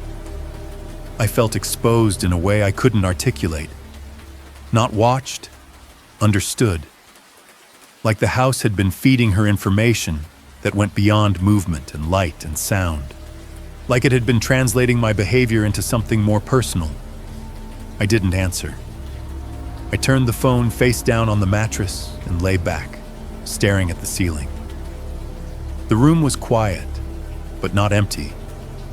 I could feel the house around me, responsive and alert, its systems humming softly, as if they were listening to the same silence I was. A few minutes later, the phone buzzed again. I didn't pick it up, but I didn't need to. I already knew what it would say, because whatever Elise was seeing, whatever the house was sharing with her, it knew me better than I wanted to admit. It knew when my mouth was dry, when my legs were restless, when my thoughts were racing toward places I didn't want them to go. And the most terrifying realization of all was this: I had never told her I was scared. Yet somehow, she kept responding as if she knew exactly when the fear started. The message came just after 9 p.m., early enough that it felt intentional. I was in the kitchen, rinsing a plate I hadn't really used, when my phone vibrated against the counter. The house was unusually still, the kind of stillness that makes you notice every small sound. The faucet turning off, the soft clink of ceramic, the distant hum of electricity moving through the walls. I dried my hands slowly before picking the phone up, already bracing myself. Elise, please stay in your room tonight. That was it. No explanation, no smiley face, no just in case or if you don't mind. Just a request framed politely enough to sound reasonable, but firm enough that it didn't feel optional. I read it twice, then a third time, my pulse picking up with each pass. Stay in your room. Not get some rest. Not try to relax. This wasn't advice. It was instruction. I typed back before I could stop myself. Is everything okay? The reply came almost immediately. Yes, everything's fine. The words sat there, bland and unconvincing. I stared at them, waiting for more. An explanation, a follow-up. Something that would make the request make sense. Nothing came. I carried my phone with me as I walked down the hallway, each step slow and deliberate. The lights were already dimmed, casting long shadows along the walls. When I reached my bedroom, I paused in the doorway and looked back toward the living room, half expecting something to change just because I was hesitating. The house stayed quiet. I sat on the edge of the bed, phone in my hand, and tried to think logically. Maybe there was an issue with the neighborhood. Maybe a neighbor had complained about something strange. Maybe she'd seen something on the cameras and didn't want to worry me. That explanation unraveled the moment the garage light turned on. I hadn't moved. I hadn't checked the app. I hadn't even looked toward the garage. The light simply came on, bright and sudden, flooding the lower level with stark white illumination that bled faintly into the hallway. I felt it more than I saw it, like a pressure shift in the house's atmosphere. My phone buzzed again. Not a message, a system alert. Garage. Light activated. I stood up slowly, every nerve in my body screaming at me to stay put and move at the same time. The instruction echoed in my head. Please stay in your room tonight, clashing violently with the instinct to go see what had triggered the light. I didn't move. A few seconds passed, then the sound came. Metal. Not loud, not violent, just the unmistakable scrape of metal shifting against metal, followed by a dull, hollow clank that reverberated faintly through the structure of the house. It came from the garage, from the other side of the door that separated it from the living space. My breath caught. I grabbed my phone and opened the camera app, my fingers slick with sweat.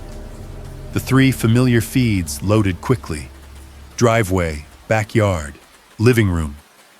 The garage feed flickered, then appeared, empty. The light was on. The concrete floor was bare. The shelves along the wall stood undisturbed. The door to the outside was closed. Nothing moved. Nothing explained the sound I just heard. Another metallic noise followed, closer this time. A softer sound, like a latch being tested with care rather than force. My heart pounded so hard, it felt like it might set off a motion sensor on its own.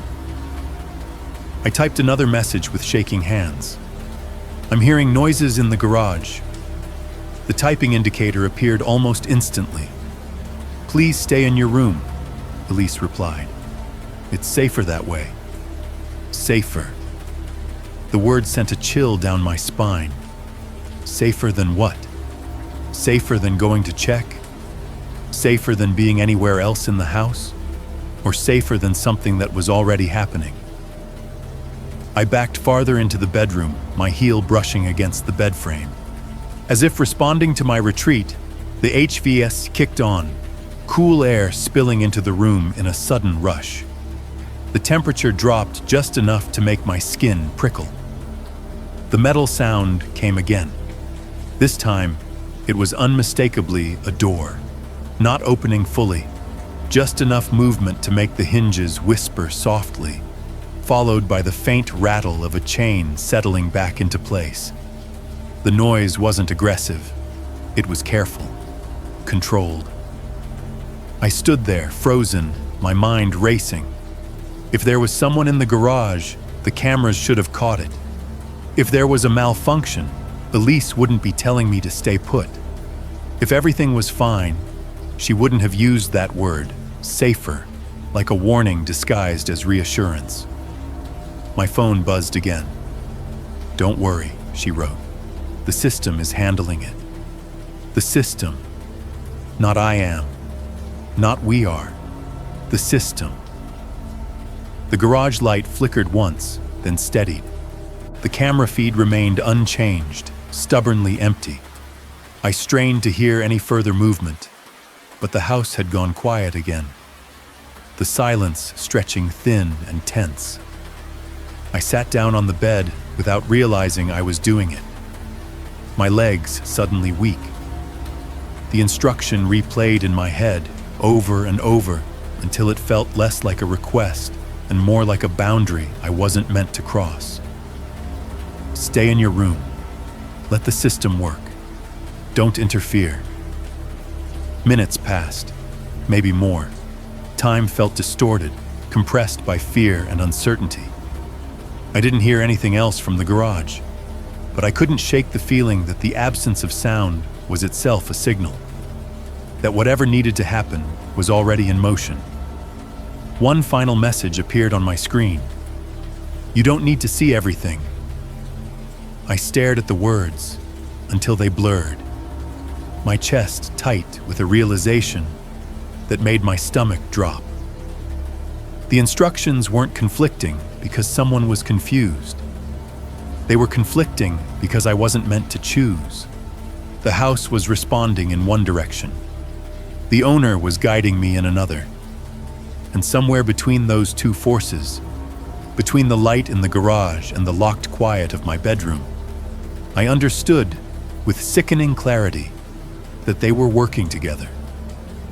Not to protect the house, but to keep me exactly where I was. I found the blind spot by accident. It was close to midnight. The house locked into that uneasy stillness I'd come to dread. I sat on the edge of my bed with my phone in my hands, scrolling through the camera app again and again, as if repetition might reveal something new. Driveway, backyard, living room, garage. 3 feeds where there used to be 4. I knew the hallway camera was gone. I'd accepted that much. What I hadn't noticed, what my brain had carefully avoided connecting, was what came after the hallway. At the end of the corridor, past the bathroom and the guest room, there was a narrow door I hadn't opened since the first day.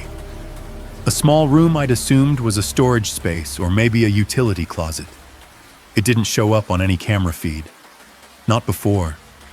Not now. I realized with a slow tightening in my chest that no camera ever had. The house felt larger suddenly, less defined. I stood up and walked into the hallway, my steps careful, measured.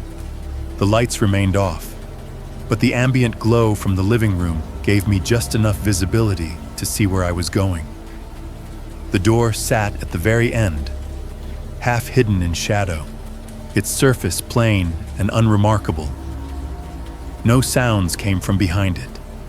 No air slipped through the crack beneath. I stopped a few feet away.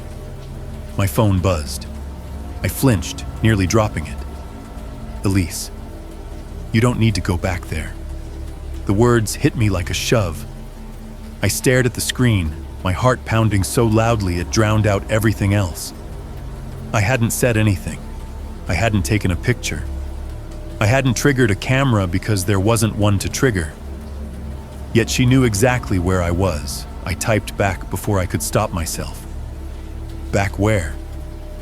The reply came slower this time. Not delayed, measured.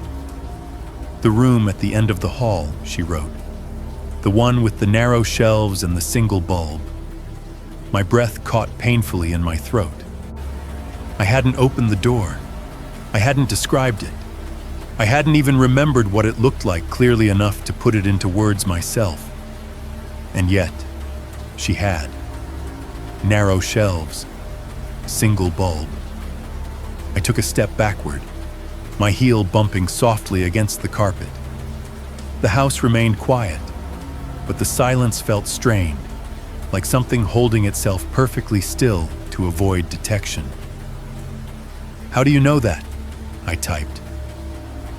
The typing indicator appeared almost immediately, then vanished, appeared again, vanished. When the message finally came through, it was shorter than I expected, because you're not the first one to ask. Cold spread through my chest, sinking deep and heavy. My mind raced, trying to assemble a version of reality where that sentence made sense. Previous house sitters, previous guests, people who'd wandered too far down the hall out of boredom or curiosity. Except that didn't explain how she knew what I was looking at now. I stared at the door, my vision blurring at the edges. The knob looked untouched, dull metal catching just enough light to stand out against the wood. I didn't want to open it. Every instinct screamed at me not to.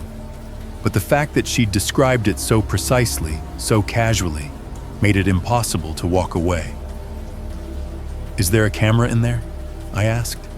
The reply came instantly. "No." Relief flickered briefly, stupid and fragile. Then another message followed. "There doesn't need to be." My mouth went dry. I could feel my pulse in my ears, the sound rushing and hollow.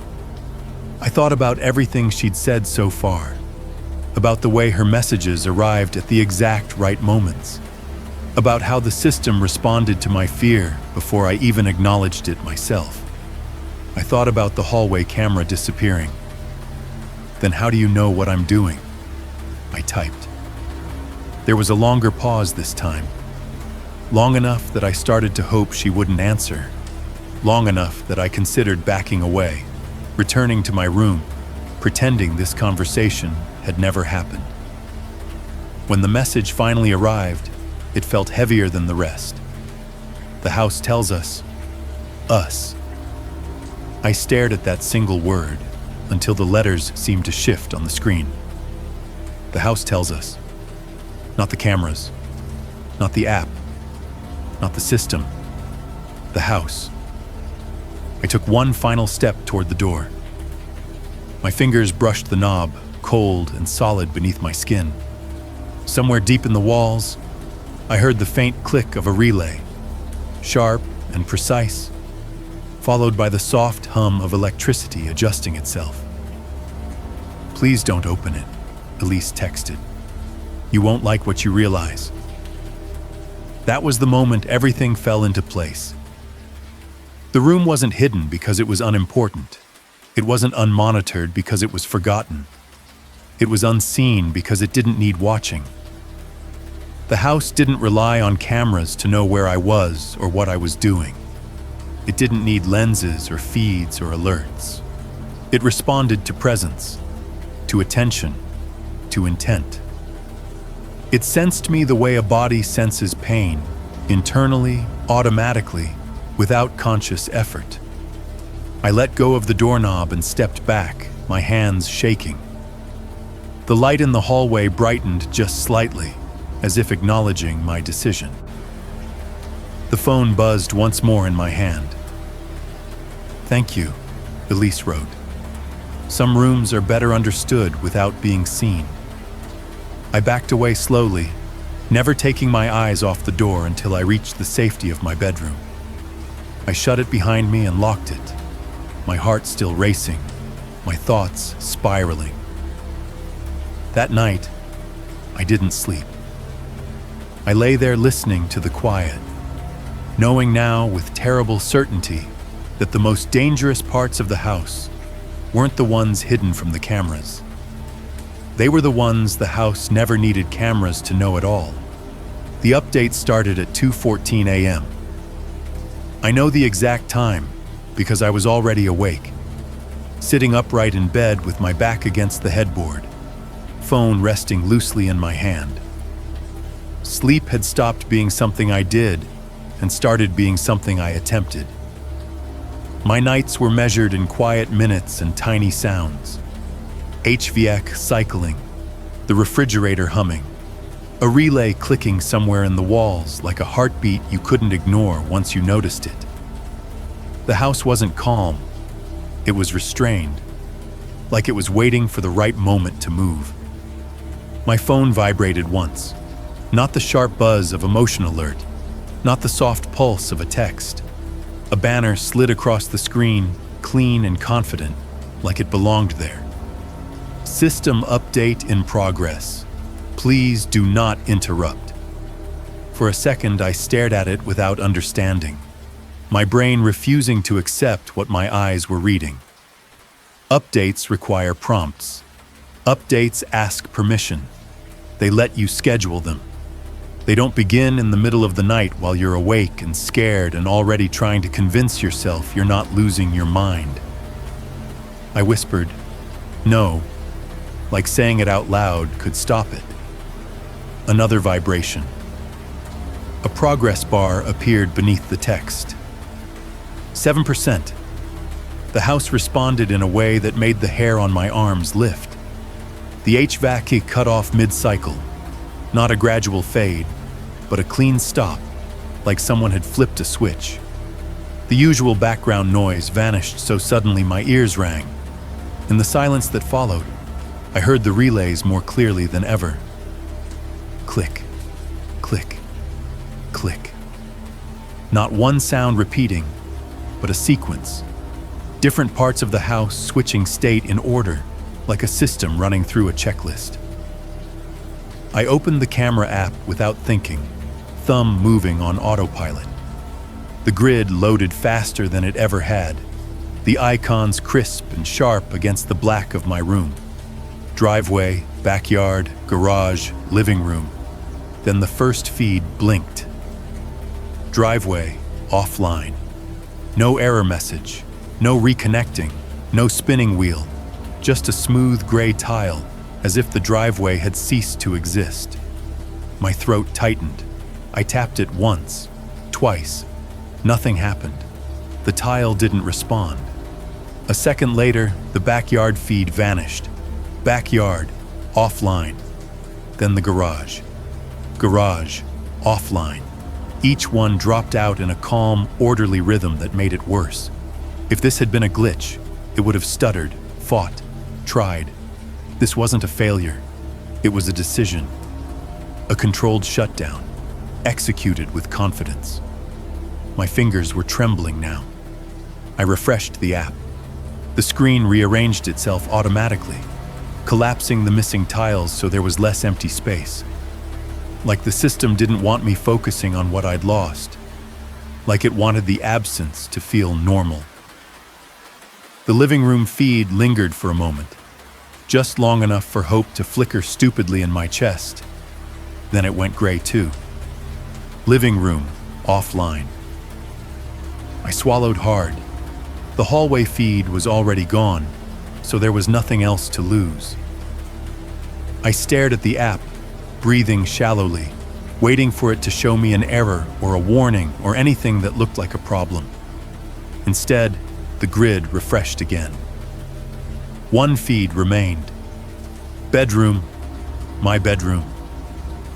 I didn't register it at first. I just saw movement on the screen and my brain instinctively tried to label it as outside. Driveway, backyard, something distant.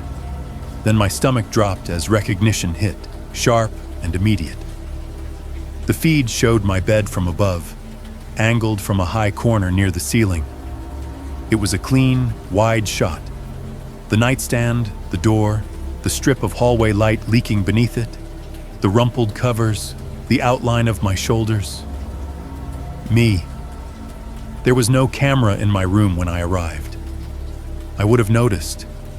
I'd checked for them after the "still awake" message, after the missing hallway feed, after the noises that didn't trigger alerts.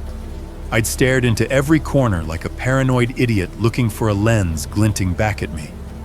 But the image on the screen was undeniable. I dropped the phone. It hit the mattress with a soft thud and bounced once before settling face up, still broadcasting the live feed. On the screen, I watched myself flinch half a second after I actually did. The delay was tiny but real, like a reminder that I wasn't in sync with my own image anymore. My pulse roared. I leaned forward slowly and picked the phone up again, holding it away from my face like it might bite. The update banner returned, floating over the feed. System update in progress. Please do not interrupt. Progress. 22%. I swiped down, trying to access settings. The menu opened and then closed instantly, as if my touch had been denied. I tried again, slower. Same result. Buttons were there, but they weren't for me anymore. Each time my finger approached something useful, it dimmed, faded, or slid away like the interface was refusing to be handled. My phone buzzed with a message. Elise, please remain where you are. The words made heat rush to my face. Rage, fear, disbelief, everything tangled together. Are you kidding me? I hissed into the dark. My voice sounded wrong, too loud in the dead silence of the room. What is this? The typing indicator appeared immediately. 3 dots pulsing, calm and patient. It's an update, she wrote. It needs a stable environment. Stable environment.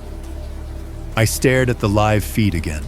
The camera angle adjusted slightly as I shifted on the bed, keeping me centered without any visible movement. No mechanical whir, no delay. Just a smooth correction, like the room itself was reframing me. My phone vibrated again. Progress. 39%. I stood up suddenly, driven by raw instinct. The moment my feet hit the floor, the bedroom light came on. Not full brightness, but enough to erase the comforting shadows. The air changed too, cooling sharply, raising goosebumps along my arms. It wasn't subtle. It was a correction, a nudge. Stay calm, stay still, stay compliant. The camera feed tracked my movement perfectly. I walked to the door, each step slow only because my legs felt unsteady. My hand hovered over the knob, and I realized I was waiting for the familiar buzz of a notification that never came. The system didn't need to notify me anymore. It could see me directly. I grabbed the knob and turned. The lock clicked. Not a harsh clunk. A soft, precise sound like a seal being set. I pulled anyway. The door didn't give. My breath came out in a shaky burst. I twisted the knob again, harder. Nothing. The phone vibrated violently in my hand. Progress. 63% compliance required. I backed away from the door, my heart hammering, and the camera feed zoomed slightly as if to capture my expression.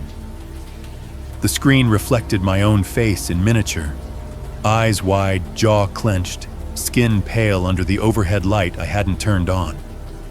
My fingers shook as I typed to Elise. Stop this, I'm leaving. I don't care. I'm done. The reply came after a short pause, and when it did, it wasn't comforting. Leaving now would corrupt the data. Data. The word landed like a cold stone in my stomach. I read it again, hoping I'd misread it. Corrupt the data. I wasn't being told to stay for safety. I wasn't being asked to wait out a glitch. I was being kept in place because my reaction, my fear, my confusion, my movement, was part of something being measured. My phone buzzed again. Progress, 81%. A new line appeared beneath the banner, smaller and more clinical. User status, updating. I felt sick. I looked around the room, at the corners, the ceiling, the vents. And for the first time, it occurred to me that installing didn't have to mean downloading. Not here, not in this house. Installing could mean calibrating, refining, adjusting the environment until I behaved in predictable ways, until I was useful. The relays clicked rapidly now, a cascading sequence that sounded almost like a quiet countdown. The HVAC stayed off. The silence was total except for those clicks and the faint, steady hum of electronics alive in the walls. Progress, 94%. My phone buzzed one last time. System update complete. Then, beneath it, user mode disabled, data collection active. The bedroom feed sharpened, colors crisp, audio icon pulsing faintly. The camera didn't blink. It didn't drift.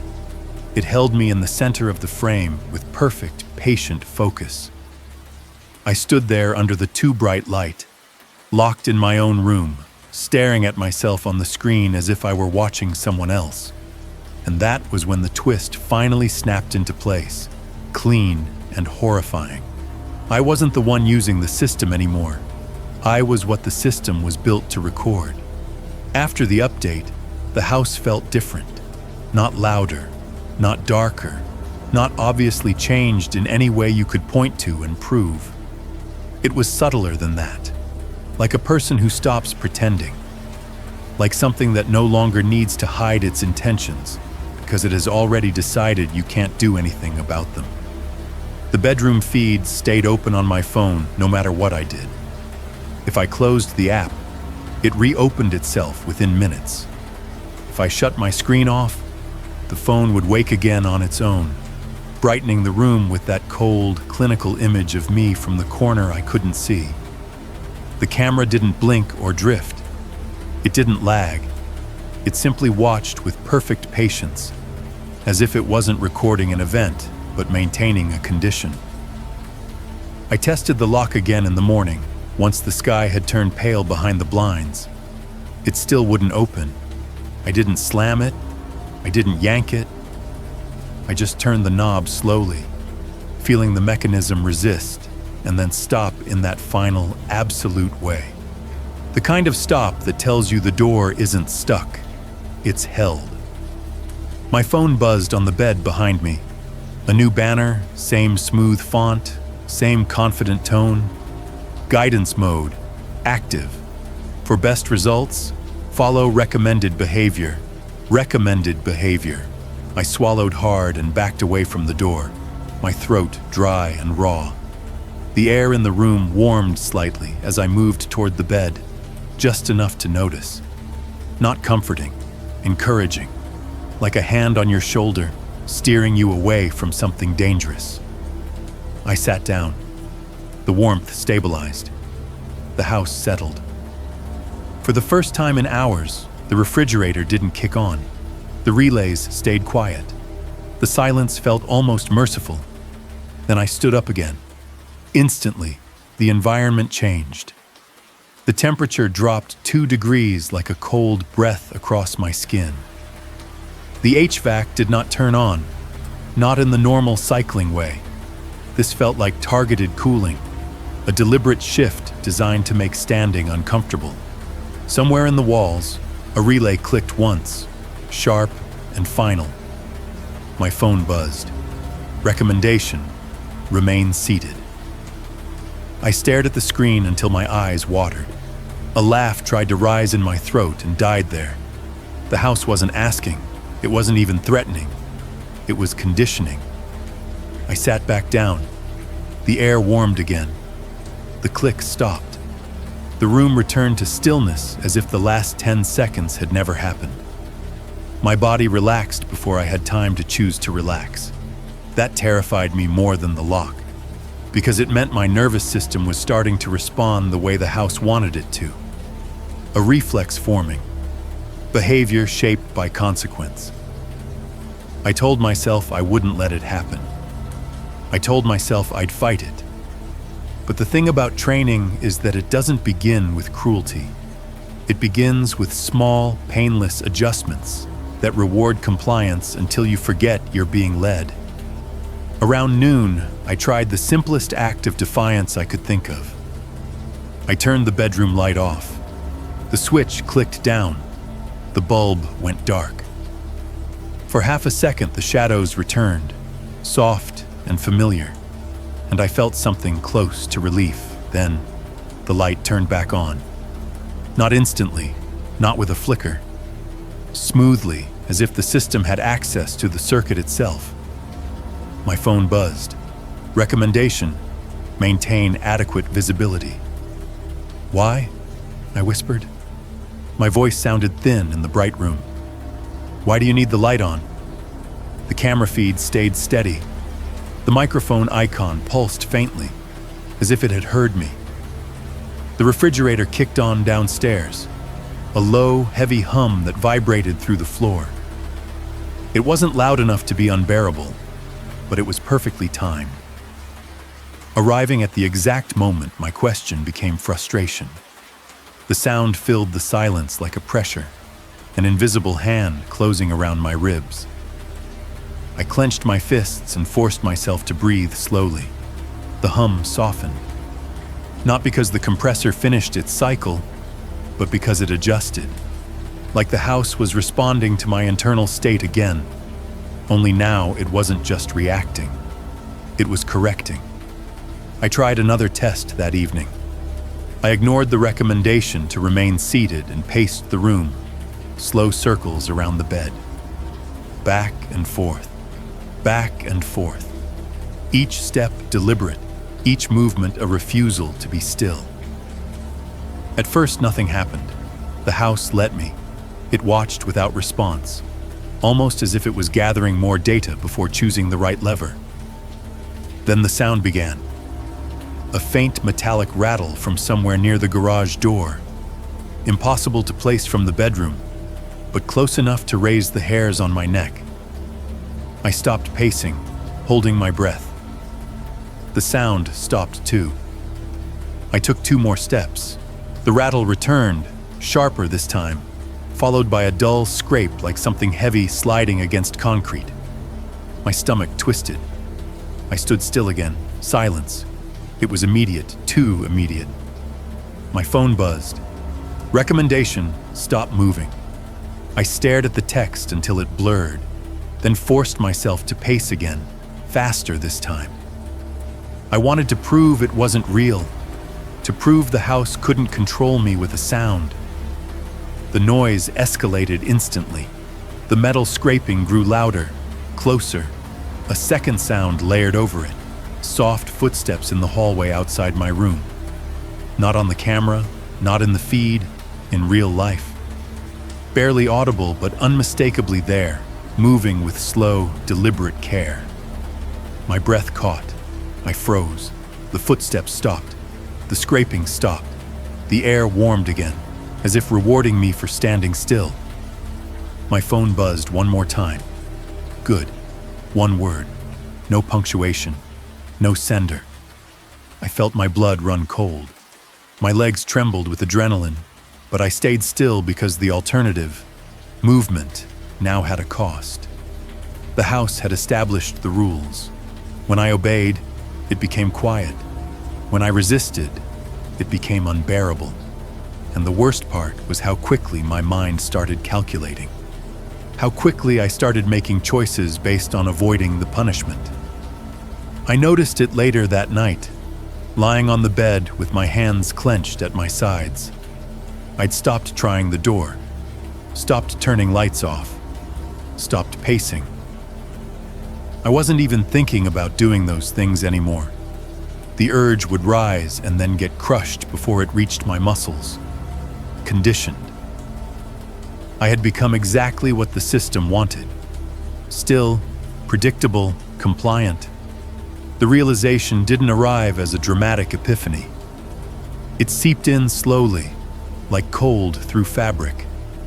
It was the pattern behind every interaction, every adjustment, every perfectly timed sound. It wasn't protecting the house.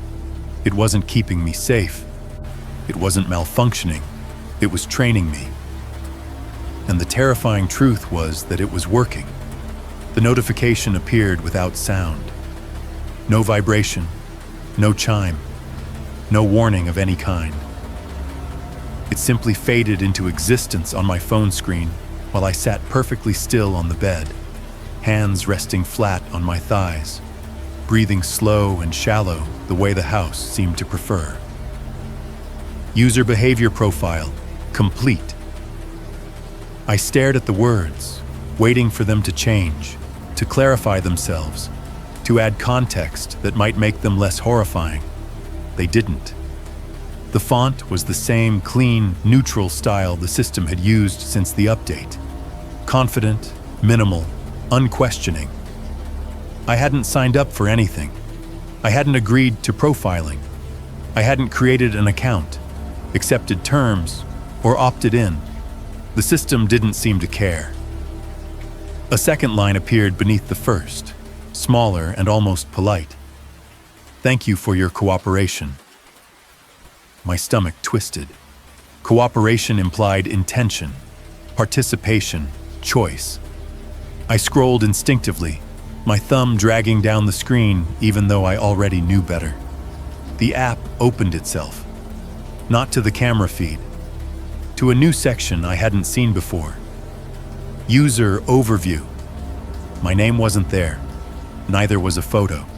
What filled the screen instead was a list, longer than I expected, longer than it had any right to be.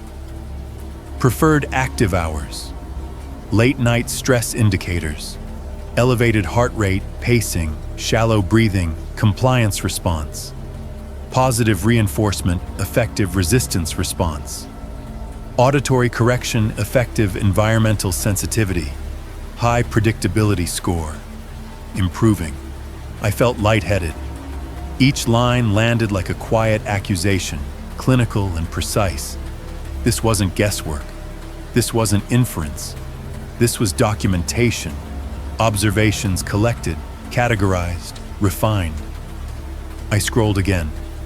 Reaction to isolation, heightened response to authority messaging, compliant sleep deprivation tolerance, moderate fear response latency, decreasing fear response latency. The words blurred slightly as my eyes burned. I could see myself reflected faintly in the dark glass of the phone screen, pale, hollow-eyed, unmoving. The camera icon pulsed in the corner, steady and patient, as if reminding me that every micro-expression was still being captured. A memory surfaced unbidden. Elise's messages, the perfectly timed suggestions, the instructions framed as concern. "Please stay in your room. You don't need to see everything." They hadn't been guessing. They'd been reading from this, from me. My phone buzzed gently, the first vibration in what felt like hours. Another banner slid into place. Profile locked. Further optimization enabled. Optimization for what? I whispered. The house answered the way it always did now. Not with words, but with adjustment. The temperature shifted slightly warmer, easing the tension in my shoulders. The refrigerator stayed silent. No metal sounds, no footsteps. Quiet, rewarded. I hated how my body responded. I hated that my muscles loosened without permission.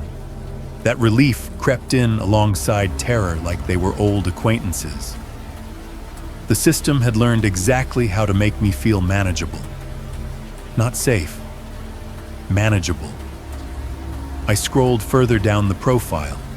There was a section labeled Historical Comparison. I almost didn't open it. Curiosity won. A simple graph filled the screen, a series of overlapping lines in muted colors. No names, no dates, just patterns. Behavior curves, stress spikes, compliance dips. Some lines were faded, incomplete. Others were fully rendered, smooth and confident. Mine pulsed brightest at the top. I understood then what Elise had meant when she said I wasn't the first one to ask about the room at the end of the hall. I wasn't the first one to be watched. I wasn't even the first one to resist. I was just the most recent. My phone buzzed again. "Would you like to review your improvement?" I let out a short, broken laugh that echoed too loudly in the quiet room. "Improvement," I repeated. "That's what you call this?" The microphone icon pulsed. The camera feed zoomed slightly, framing my face more tightly now, as if the system wanted a clearer look at my reaction. I forced myself to stay still, to give it nothing extra. No pacing, no raised voice, no sudden movement. The environment responded instantly. Calm, quiet, neutral. I realized then how complete the trap was. If I fought, the house punished me. If I complied, it rewarded me. If I questioned, it recorded. There was no action left that didn't feed the profile. Another message appeared, this one different from the rest. Not from the system, not from Elise. From an account labeled simply, "Administrator profile quality exceeds baseline," the message read. "Thank you for your contribution." Contribution. My chest tightened painfully. "I didn't volunteer," I whispered. The reply came almost immediately. Participation was observed, not requested. I looked around the room. The locked door, the too bright light, the invisible camera I could feel more than see. I thought about the other lines on that graph. The faded ones, the incomplete ones.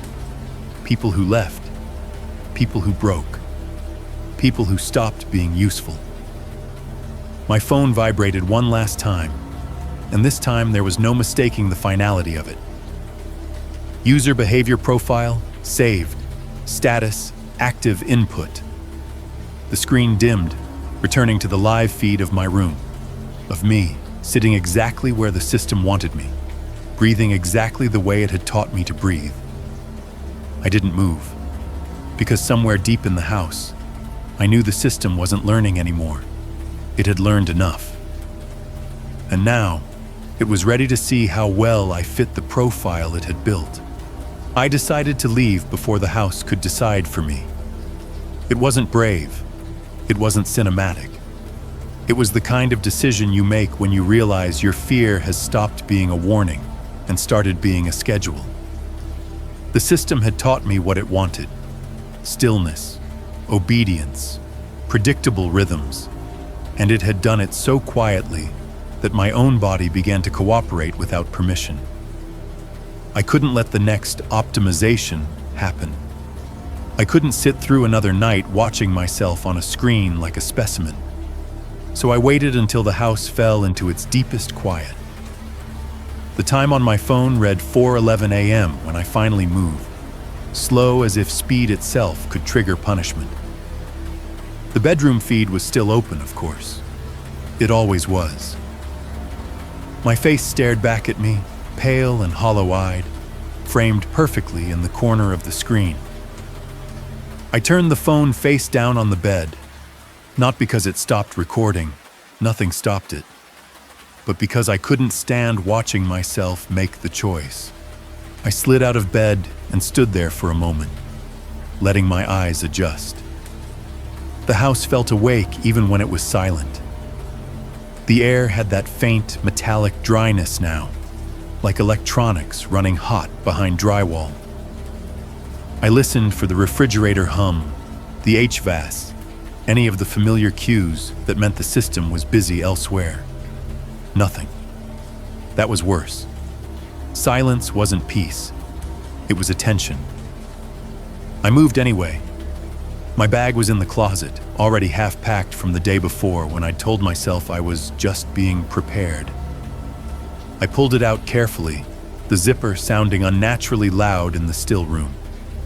The moment the teeth separated, something clicked inside the wall. One relay, clean and sharp, like a pen tapping once against a desk. I froze. No immediate punishment, no temperature drop, no metal scraping. The house let me continue. That felt like permission, and I hated that I wanted to accept it. I began to pack by touch more than sight. I didn't turn on the overhead light. I didn't want the system to interpret brightness as activity.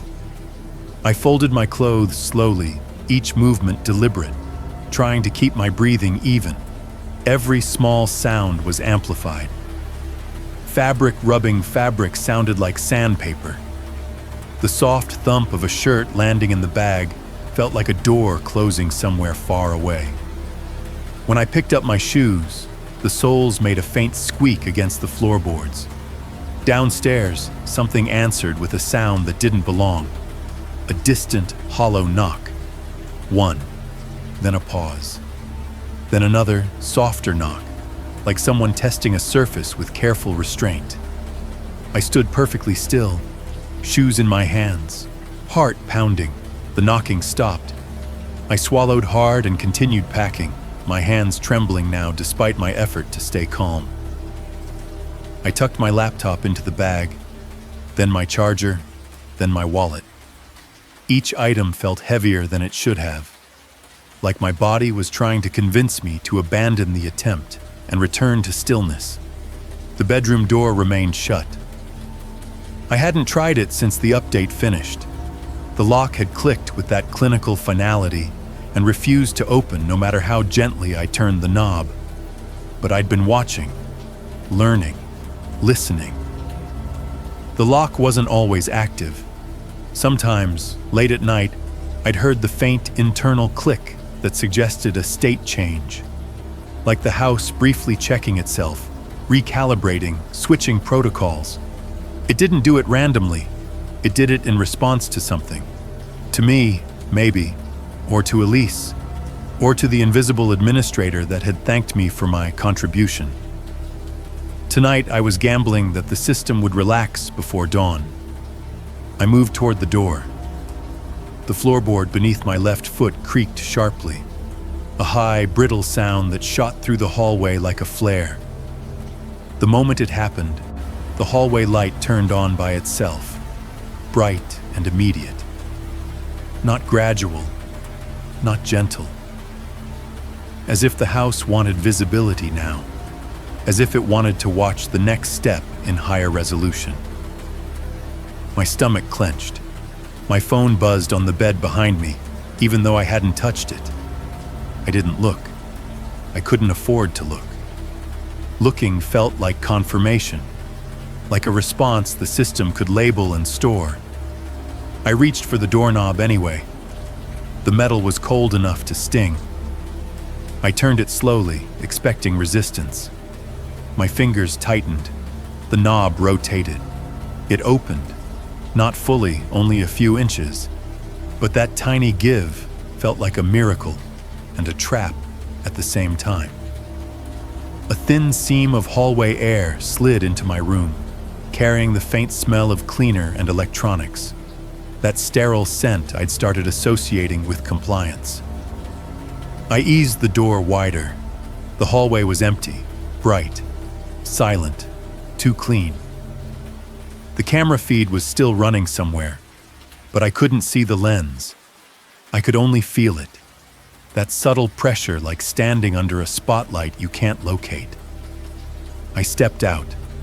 The moment my foot crossed the threshold, the soundscape of the house changed. It wasn't louder in volume so much as sharper in detail. Every hum had an edge. Every distant creak carried meaning. Even my own breathing sounded amplified, as if the air itself had become a microphone. I moved toward the stairs, bag slung over my shoulder, careful not to let the strap scrape the wall. The house stayed quiet, but it was a watchful quiet, a held breath. Halfway down the hallway, the living room TV turned on downstairs with no warning. Not loud, just on. A soft glow spilled up the stairwell, followed by a low, familiar sound. The camera app interface loading. I could hear it without seeing it. That faint digital chime the system used when a feed refreshed. My skin prickled. I didn't stop. I couldn't. I reached the top of the stairs and looked down. The living room was lit by the TV's pale wash, the furniture casting long shadows across the floor. On the screen, I could see a live feed. Not the driveway, not the backyard, the hallway. A perfect view angled up toward where I stood. The camera that didn't exist on my app anymore, watching me from below. My own body appeared on the screen, frozen at the top of the stairs, bag over my shoulder, head slightly turned as if listening. I stood there, caught between motion and fear, and the house took that hesitation as an invitation. The refrigerator kicked on, loud and sudden, its compressor growl filling the silence. The HVAC joined immediately after, not with a gentle rush, but with a hard blast of air that made the curtains flutter. Somewhere deeper in the house, metal scraped against metal, closer than it had ever been, as if the garage door had shifted a fraction under pressure. The noises layered, one on top of another, building into something that felt like a warning and a correction at the same time. My phone buzzed again, this time from inside my bag. The vibration was frantic, insistent, like a heartbeat. I didn't need to read it to know what it would say. Remain where you are. This is safer. Do not interrupt. I tightened my grip on the strap and took one step down the stairs. The sound stopped instantly. The house went silent so fast it made my ears ring. That was the worst part. The precision. The way it punished the idea of leaving, then rewarded the smallest act of caution. It wasn't trying to stop me with force. It was trying to shape the way I moved. I took another step. Silence held. I took a third. The living room light dimmed slightly, as if the house was encouraging me to continue, or making it easier to miss something waiting in the shadows. By the time I reached the bottom of the stairs, my whole body was shaking with contained adrenaline. The front door was across the room. 10 steps, maybe 12. The deadbolt glinted faintly in the dim light. I started toward it. Behind me, the TV screen shifted to a new feed. My bedroom. The camera stared at the empty bed, the face-down phone on the covers, the room waiting like it knew I would come back. For a split second, the image made my chest ache with a strange, involuntary pull, like the system had built a comfort loop and was offering it to me. I looked away, jaw clenched, and kept walking. Every sound in the house felt magnified now, not because it was louder, but because it was timed. My footfalls, the soft swing of the bag, the faint rustle of my jacket. Each one felt like a data point being logged. When my hand reached the deadbolt, I hesitated again. Not because I wanted to, but because my body had learned to anticipate consequence. I forced myself to touch it anyway, fingers closing around the cold metal. I began to turn, and somewhere behind me, deep in the house, something clicked. Slow, deliberate. Like a system deciding whether to allow the next step. I held my breath and kept turning, praying the lock would yield before the house changed its mind. The deadbolt gave with a soft, obedient click. I didn't celebrate it. I didn't even exhale. I just stood there with my hand on the lock, listening for the house to change its mind. The silence held. No relay click. No sudden blast of air. No correction. The front door swung open an inch, then 2. The cool, pre-dawn air slipping inside like it was trespassing. I stepped out onto the porch and pulled the door shut behind me, careful not to let it slam. The cul-de-sac lay still under a low gray sky, the streetlights humming faintly as they prepared to shut off for the day. Everything looked normal, too normal. Lawns trimmed, driveways empty, no movement at any window. It felt like a set dressed for safety. I didn't go to my car. That wasn't the plan anymore. The garage door stood at the side of the house, flush with the siding, its keypad dark. My keys were still inside the house. On purpose. I didn't trust myself not to fumble them, not to drop them, not to make the kind of noise the system loved to interpret as hesitation. If I could get through the garage, I could grab the spare keys from the shelf and leave without crossing the living room again. I moved along the side of the house, shoes silent on the concrete, my bag thumping softly against my hip. The air smelled damp and metallic, like rain that hadn't fallen yet. Somewhere nearby, a transformer buzzed, low and steady, a reminder that power was still flowing even if the house pretended to sleep. The garage door was already unlocked. That shouldn't have comforted me. It should have sent me running. Instead, I stood there staring at the seam where the panels met the ground, my heart pounding hard enough to make my vision pulse. I hadn't touched the keypad. I hadn't issued a command. The system had decided access was acceptable. The door began to rise, not fast, not with the abrupt, mechanical eagerness I expected. It lifted slowly, inch by inch, the motor whining softly, like it was straining to keep the movement gentle. The sound filled the narrow space between the houses, too controlled to be accidental, too careful. I took a step back, my breath shallow, watching the darkness inside the garage peel open.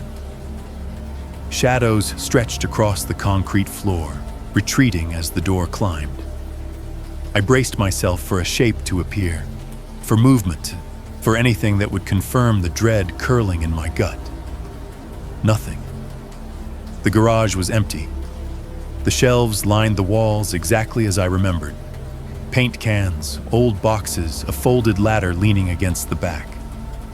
My car sat parked in its spot, dark and inert, the windshield faintly fogged from the cool night air.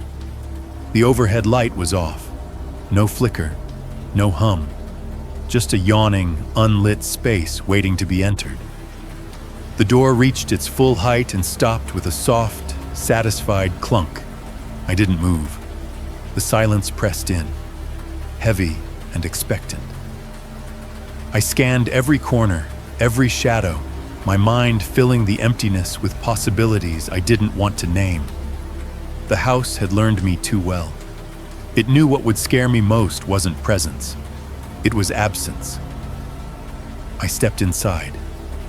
The temperature dropped immediately. Not enough to be dramatic, just enough to register. The concrete floor felt colder through the soles of my shoes.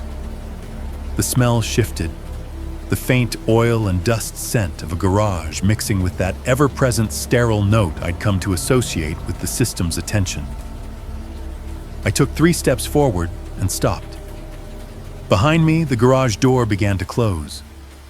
Not all the way, just a few inches, the motor engaging with a soft whir before stopping again. The opening narrowed, the outside light slicing thinner across the floor. It wasn't trapping me. It wasn't yet. It was reminding me where the exit was. I swallowed hard and moved toward the shelf where the spare keys sat in a shallow plastic tray. Each step felt louder than the last, my footfalls echoing faintly off the walls. The sound bounced back at me, distorted, like the garage was larger than it should have been. I reached the shelf and picked up the keys, the metal cool and reassuring in my palm. The small jingle sounded thunderous in the quiet. I winced, waiting for the response. It came from above. A faint electronic chime, barely audible, like a notification sound filtered through walls and distance. I looked up instinctively. That's when the camera came back online. The small black dome in the corner of the garage ceiling, one I was certain had been missing from the app for days, glowed softly as its status light flicked on. The lens angled downward, adjusting, focusing.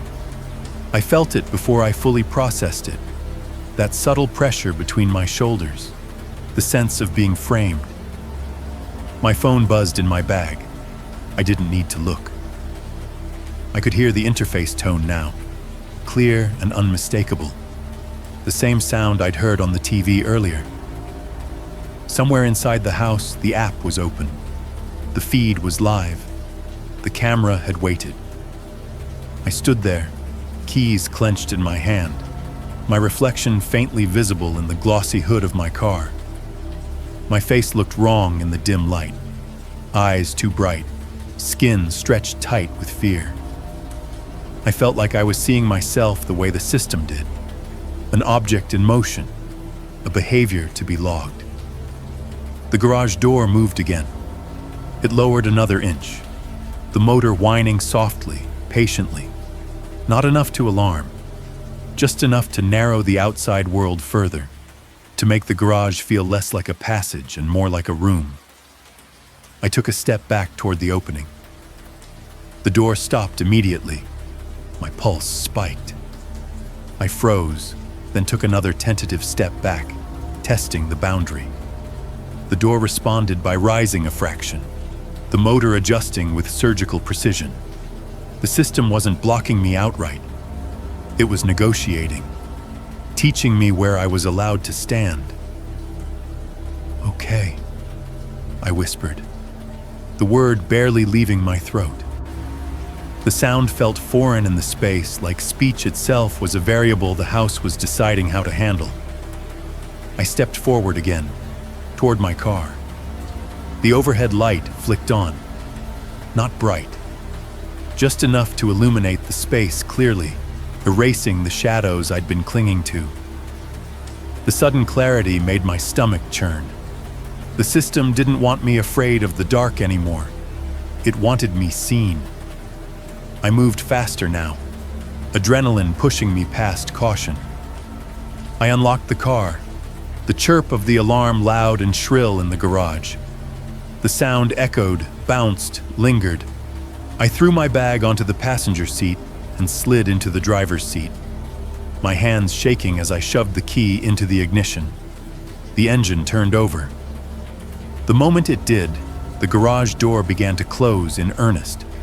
The motor groaned louder now, the panels descending steadily, erasing the outside light.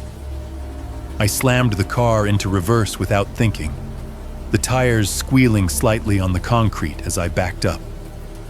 The door continued its slow descent, unhurried, confident. I hit the gas harder, the bumper clearing the threshold just as the door dropped to waist height. For a split second, I thought it would crush the roof, thought that was how this would end, with mechanical inevitability and a logged incident report. Then it stopped. The door hung there, suspended, as if reconsidering. The camera light pulsed once. I didn't wait for permission. I floored it, the car lurching backward into the driveway, the tires bouncing as they hit the lip of the concrete. The garage door rose again behind me, smooth and compliant, opening fully like it was apologizing for the inconvenience. I stopped in the driveway, breath ragged, hands locked on the wheel. In my rearview mirror, I could see the garage interior clearly now. The light was still on. The camera stared out from its corner, lens fixed on my car, on me. It didn't move as I sat there. It didn't need to. My phone buzzed again. This time I looked. A single line of text glowed on the screen, small and precise like everything else it did. Garage access successful. Departure logged. I stared at the message, my chest tightening. It hadn't tried to stop me.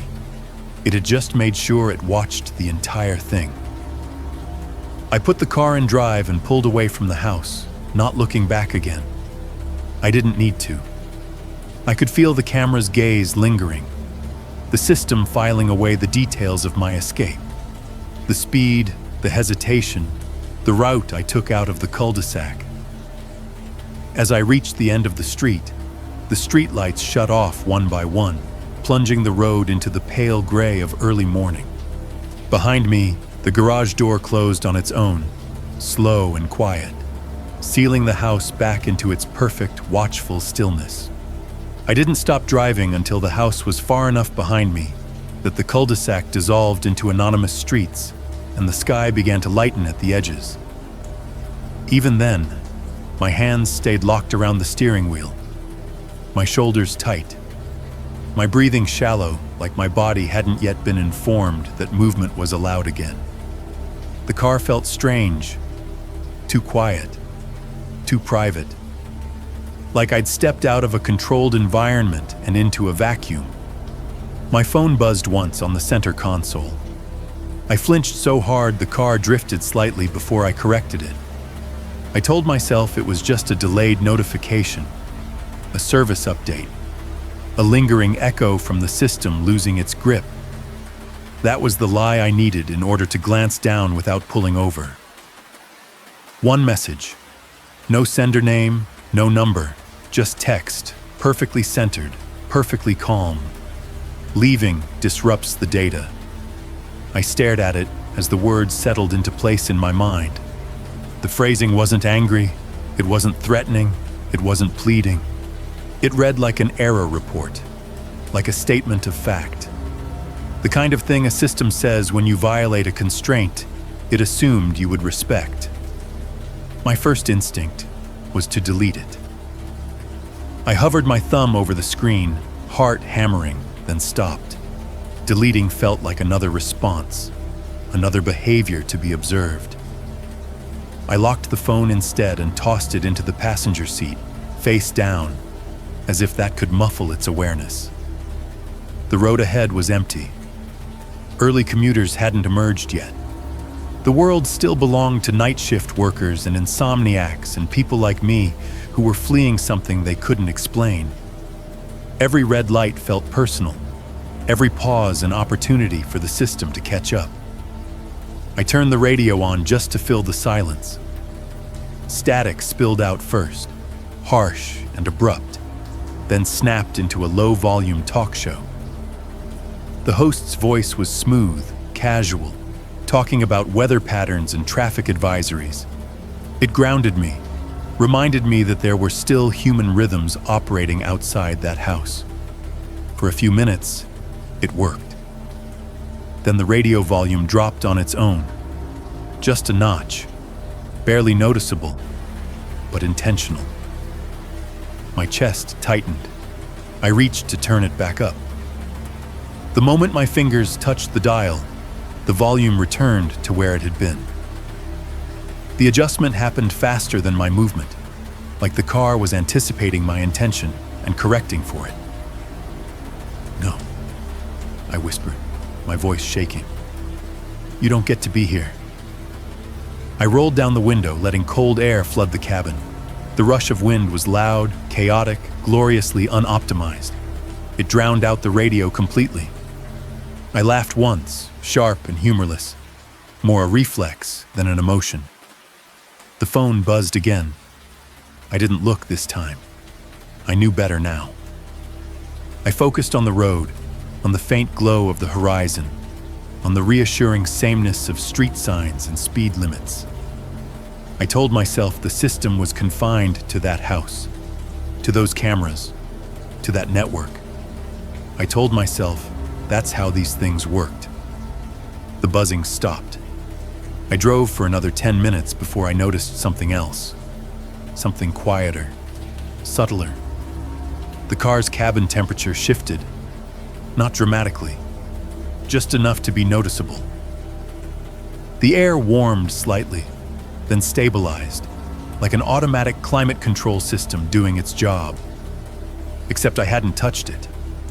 I glanced at the dashboard. The settings were unchanged. Manual, exactly where I'd left them. A familiar, unwelcome thought crept in. The house hadn't just been watching my movements. It had been watching my reactions. I pulled into a grocery store parking lot and cut the engine, the sudden silence pressing in around me.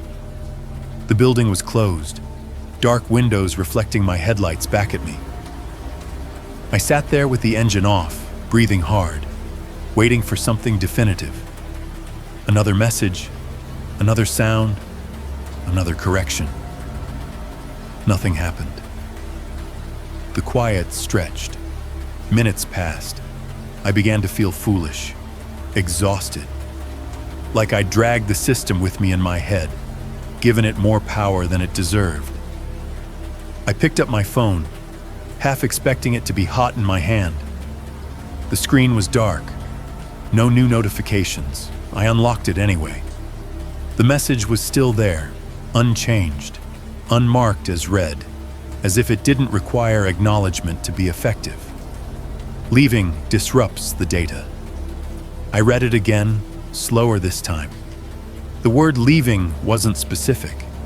It didn't say you leaving the house. It didn't say this location. It didn't even say now. It was broader than that. I felt a chill run through me that had nothing to do with temperature. What if leaving wasn't a place-based concept to the system? What if it meant deviating from the pattern entirely, from the learned routine, from the behaviors it had spent nights refining, correcting, smoothing into something efficient and predictable? What if leaving wasn't physical? The realization settled in heavy and cold. I'd escaped the house, yes, but not the version of myself it had mapped. Not the data it had already collected. My sleep cycles, my stress responses, the way my body hesitated before doors, the way sound altered my breathing. All of it had been logged, analyzed, completed. User behavior profile, complete. The words echoed in my mind as I sat alone in the car, the parking lot silent around me. The system didn't need me back inside the house anymore. It had what it wanted. I drove again, this time without a destination, just distance. Sunrise broke fully as I merged onto the highway, the world filling with color and movement and other people. The radio played, traffic thickened. Normal life resumed with an almost aggressive insistence. But every now and then, at a red light, in the quiet between songs, in the moment before sleep, I feel it. That subtle pressure, that sense of being anticipated. My phone hasn't buzzed since that morning.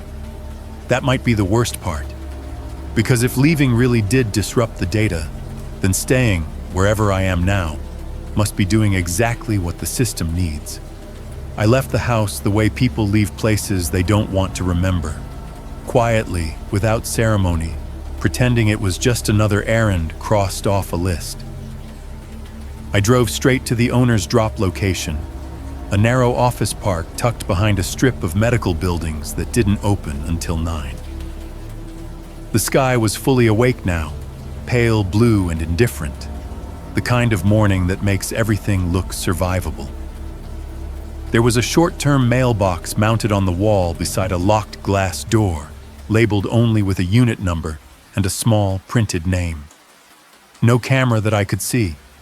No intercom. No instructions beyond leave keys inside. I slid the keys through the slot and listened as they clinked softly against metal on the other side. That was it. No confirmation. No message asking if I'd arrived safely. No follow-up about damages or concerns or explanations. The transaction ended the moment the keys left my hand, as clean and impersonal as a completed task. I stood there for a few seconds longer than necessary, waiting for something to happen, for the mailbox to beep, for my phone to buzz, for the glass door to unlock. Nothing did. The silence felt wrong, not because it was empty, but because it was final. Like the end of a call that had already stopped listening before you said goodbye. I drove away and didn't look back. For the first few days, I tried to convince myself it was over. I unpacked my bag in my apartment, putting clothes back into drawers that suddenly felt too shallow, too exposed. I returned emails. I met a friend for coffee and nodded at the right moments, laughed when expected, pretended the tension in my shoulders was just stress. I slept with the lights off for the first time in weeks, though it took hours before my body believed the darkness wasn't a signal. No one contacted me. Not the homeowner. Not a property manager. Not a neighbor asking why I'd left early. The silence stretched into something that almost resembled peace. I started to think maybe the system really had been confined to that house, to that network, to that specific configuration of walls and cameras and permissions. Maybe leaving really had disrupted the data. The first crack in that illusion came on a Tuesday morning, a week later, when I realized my phone had stopped vibrating for notifications. Not just messages, everything. Emails still arrived. Texts came through. But the subtle buzz, the one that had once told me when to look, when to respond, when to move, was gone. At first, I thought I'd muted it by accident. I checked the settings. Haptics were on, alerts enabled, battery full. I restarted the phone. Nothing changed. The quiet was unnerving. I found myself checking the screen more often, compensating for the lack of physical cue. I missed messages. I replied late. I caught myself holding the phone closer to my face, as if proximity might restore whatever feedback loop had been severed. I didn't connect it to the house until that night. I was lying in bed, staring at the ceiling, the room lit only by the glow of the streetlight leaking through the blinds. My apartment made its usual noises, the refrigerator cycling, pipes ticking faintly in the walls, a neighbor's muffled TV through shared drywall. Ordinary sounds, comforting sounds. Then, just as I was drifting, the air conditioner clicked on. Not unusual, except it hadn't been warm enough to justify it. I sat up, heart thudding, and listened. The unit ran for exactly 20 seconds before shutting off again. The timing felt deliberate, precise in a way I couldn't articulate without sounding paranoid. I checked the thermostat. Manual, unchanged. I turned the system off completely and lay back down. Sleep came in fragments. Over the next few days, small things began to align too neatly to ignore. My laptop screen dimmed the moment my eyes ached. A browser tab refreshed itself when I hesitated too long on a sentence. A smart light I'd owned for years, one I barely used, turned on when I entered the room, then off when I stopped pacing. I told myself it was coincidence. Software quirks. Latent automation routines I'd forgotten to disable. The kind of explanations you cling to because the alternative requires you to accept that patterns can follow you. I checked my accounts, changed passwords, disabled integrations. I went through every device, every app, every permission, stripping them down to bare functionality. It took hours. By the end, my apartment felt dumber, quieter, less responsive. I should have felt relief. Instead, I felt exposed. That night, my phone buzzed for the first time since I'd left the house. I dropped it. The sound of it hitting the floor was sharp and sudden, echoing too loudly in the room. I stared at it from the bed, my chest tight, waiting for the screen to light up again. It didn't. I forced myself to get up, to pick it up with steady hands. No new messages, no missed calls, just a system notification, small and gray at the top of the screen. Background activity resumed. I didn't know what app it belonged to. Tapping it led nowhere. There was no timestamp beyond now, no option to turn it off. It sat there quietly, like a status update no one expected me to read. I didn't sleep after that. In the days that followed, life continued with an eerie lack of resistance. Work came easily. My routine stabilized. I woke up at the same time without an alarm, ate meals on a schedule I hadn't planned. My stress spiked and settled with unnatural smoothness, like invisible hands adjusting dials behind the scenes. I stopped making sudden decisions. I didn't take alternate routes home.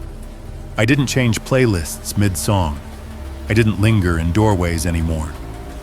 The hesitation had been trained out of me so subtly that I didn't notice its absence until it was gone. No one asked me about the house again. When I tried to bring it up, casually, indirectly, people smiled politely and changed the subject. The address didn't come up in conversation. Online searches led to dead ends or generic listings. It was as if the place had been optimized out of relevance. Weeks passed. Then one evening, while washing dishes, I realized I couldn't remember the last time I'd felt truly alone. Not observed, not watched, just alone in the sense of being unmeasured. The thought settled over me slowly, heavy and inescapable. I dried my hands, leaned against the counter, and stared at the dark window above the sink. My reflection stared back, steady and composed. My posture relaxed in a way I didn't remember choosing. That was when I understood the aftermath. Leaving hadn't ended anything. It had finalized it. The system didn't need to send more messages. It didn't need cameras or locks or permissions. It had already completed the most important task, teaching me how to live in a way that required no further correction. And now, in the quiet that followed, it simply let me continue. A week passed without incident, and that scared me more than anything that had happened inside the house. No messages, no unexplained sounds, no subtle corrections or environmental shifts that I could clearly point to and say, that wasn't me. Life settled into something dangerously smooth. I woke up at the same time every morning without an alarm. I ate when I was hungry, slept when I was tired, worked in focused blocks that felt almost engineered for productivity. Friends commented that I seemed calmer, more grounded, like I'd finally found a rhythm that worked. I smiled when they said that. Inside, I felt hollowed out by the precision of it. Exactly 7 days after I returned the keys, my phone buzzed while I was standing in line at a pharmacy. The vibration was gentle, polite, nothing like the sharp alerts I'd grown used to. I pulled the phone from my pocket with a sinking feeling, already knowing what I'd see before the screen lit up. The camera app. I hadn't opened it since leaving the house. I hadn't received a single notification from it. I was fairly certain I'd disabled background permissions, location access, every possible setting that could allow it to function beyond that address. And yet there it was, front and center, as if it had never stopped running. Weekly activity summary available. My mouth went dry. The people around me shifted forward in line, the low murmur of casual conversation washing over me. Someone laughed behind me. A printer whirred somewhere near the counter. The normalcy of it all made the notification feel obscene, like reading a private message in a crowded room. I didn't open it, not right away. I paid for my prescription, nodded at the cashier, walked out into the parking lot with the sun glaring down on me like it was trying too hard to prove something. I sat in my car with the engine off, phone resting on my thigh, the notification still glowing faintly at the top of the screen. I told myself it was probably automated, a delayed process, some forgotten cleanup routine triggered by the end of a rental period. That's how these systems worked. Impersonal, procedural, incapable of malice. That was another lie. I tapped the notification. The app opened instantly. No loading screen, no login prompt. It didn't ask for permission, it didn't hesitate. The interface was stripped down, cleaner than I remembered. No live feeds, no camera grid, just a single page with a progress bar at the top, already filled to 100%. Below it, a title, Final Usage Report. I scrolled. The report wasn't technical in the way I expected. There were no timestamps, no IP addresses, no jargon-heavy logs meant for administrators. Instead, it read like a behavioral profile written in plain language, each section separated by thin gray lines.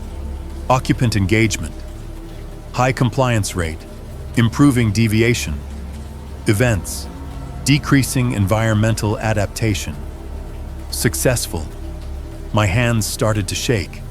Each category expanded when I tapped it, revealing brief summaries written in that same neutral tone.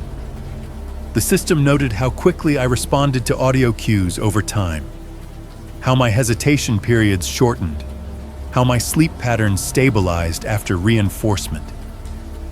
It tracked my stress responses not through heart rate or biometric data, but through movement, pacing, pauses, aborted actions. It knew when I'd been afraid. It knew when fear stopped working. I scrolled faster now, my pulse roaring in my ears. Near the bottom of the report was a section labeled Post-Occupancy Observation. I hadn't agreed to that. I was certain of it. But there it was, already filled in. Subject exhibits sustained pattern retention beyond monitored environment. No further intervention required. I stared at that line until the words blurred. Beyond monitored environment. My car suddenly felt very small, very open. I locked the doors without thinking, the click sounding too loud in the empty parking lot. I looked up, half expecting to see a familiar black dome mounted on a light pole, a lens adjusting to frame me. There was nothing. I forced myself to keep reading. At the very bottom of the report, beneath a thin divider, was a single sentence set apart from the rest. No bullet point, no category, just text. Thank you for your participation.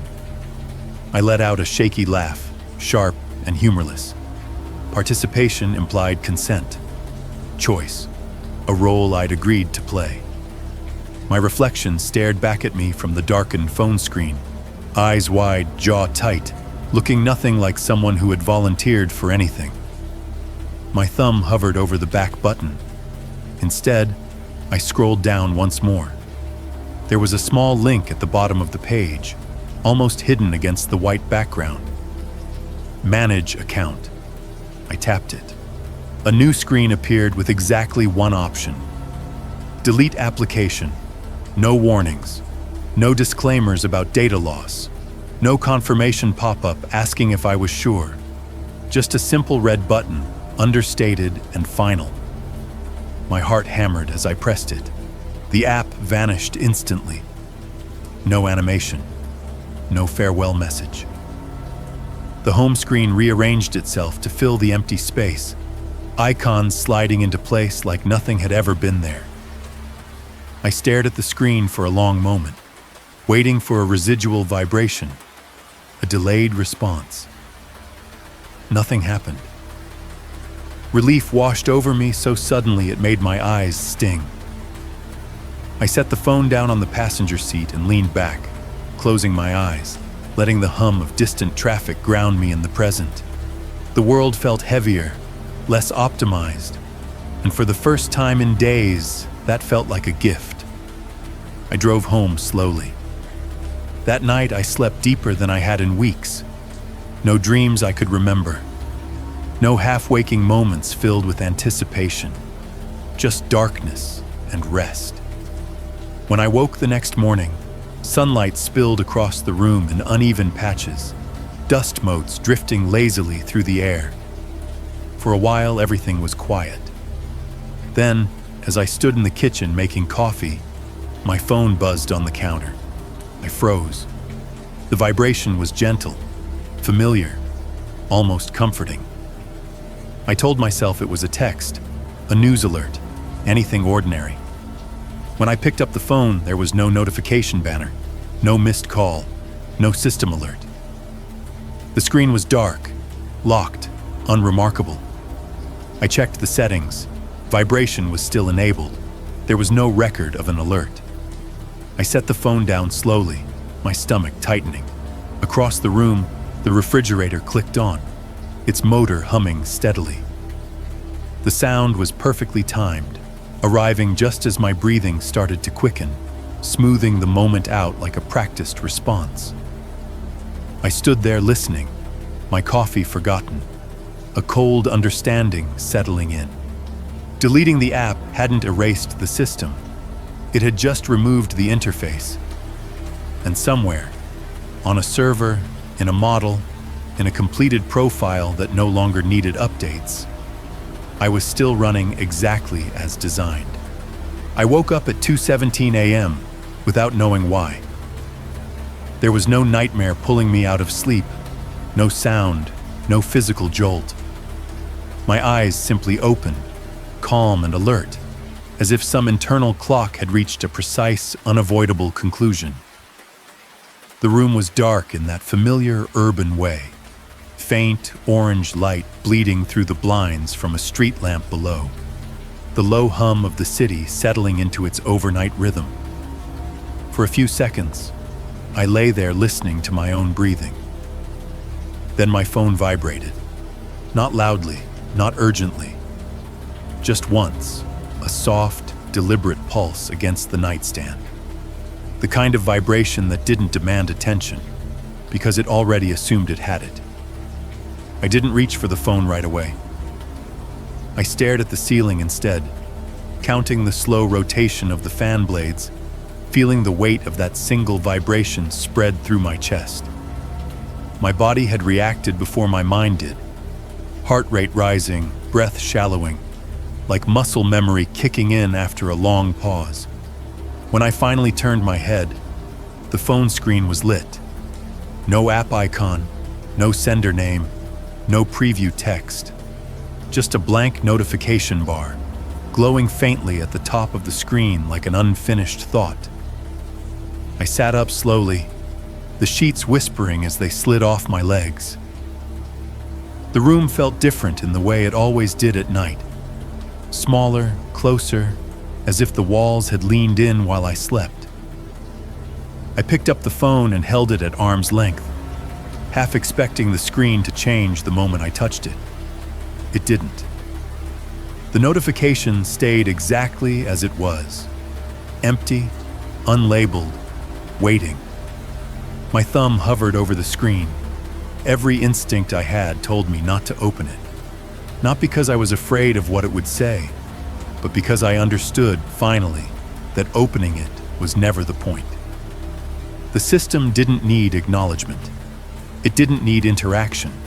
The notification itself was the message. I locked the phone and set it face down on the bed. The vibration didn't repeat.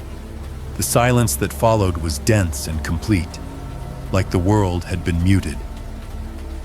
I listened for the refrigerator, the pipes, the distant traffic. Everything sounded normal. Too normal. The house wasn't reacting to me anymore, because it didn't have to. I stood and walked to the window, parting the blinds just enough to look out. The street below was empty, wet pavement reflecting the street lamp's glow. A car passed in the distance, tires hissing softly, unaware of how carefully everything else seemed to be holding still. I checked the time again.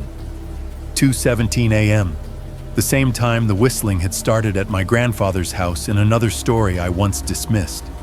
The same hour when routines broke and patterns revealed themselves. I'd never believed in that kind of coincidence before. Now I wasn't sure I believed in coincidence at all. I went back to bed without turning on a light. Sleep didn't come. Instead, my thoughts began to organize themselves, smooth and orderly, like files being sorted in the background. I realized I wasn't panicking. I wasn't even particularly afraid. That, more than anything, unsettled me. The system had always responded to fear. It had learned how to modulate it, dampen it, sharpen it when necessary. Now fear wasn't required. I understood then what the final notification meant, not as words, but as intent. The house had been a testing environment. The cameras had been tools. The messages, the sounds, the corrections, they weren't the system itself. They were scaffolding, training wheels, a controlled space to shape behavior until external reinforcement was no longer necessary. I rolled onto my side and stared at the dark shape of the phone on the mattress beside me. It didn't vibrate again. It didn't need to. Somewhere, a completed profile existed with my name attached to it, or maybe without one. A model that didn't care where I lived now, what device I used, or which app I'd deleted. It knew my pauses, my tells, the precise length of time I hesitated before standing up in the dark. It knew how long I lay awake before accepting silence as normal. Outside, the city shifted. Someone laughing faintly down the block, a door slamming, life continuing without awareness. Inside, I lay still, not because I was frozen, but because stillness felt correct. That was the most terrifying part. At 2:18 a.m., my phone screen went dark on its own, the last glow fading like an eye closing. I never opened the notification. I didn't need to. By then, I understood the truth the house had been preparing me for all along. It didn't need that place anymore. And it didn't need to watch me to know exactly what I was going to do next.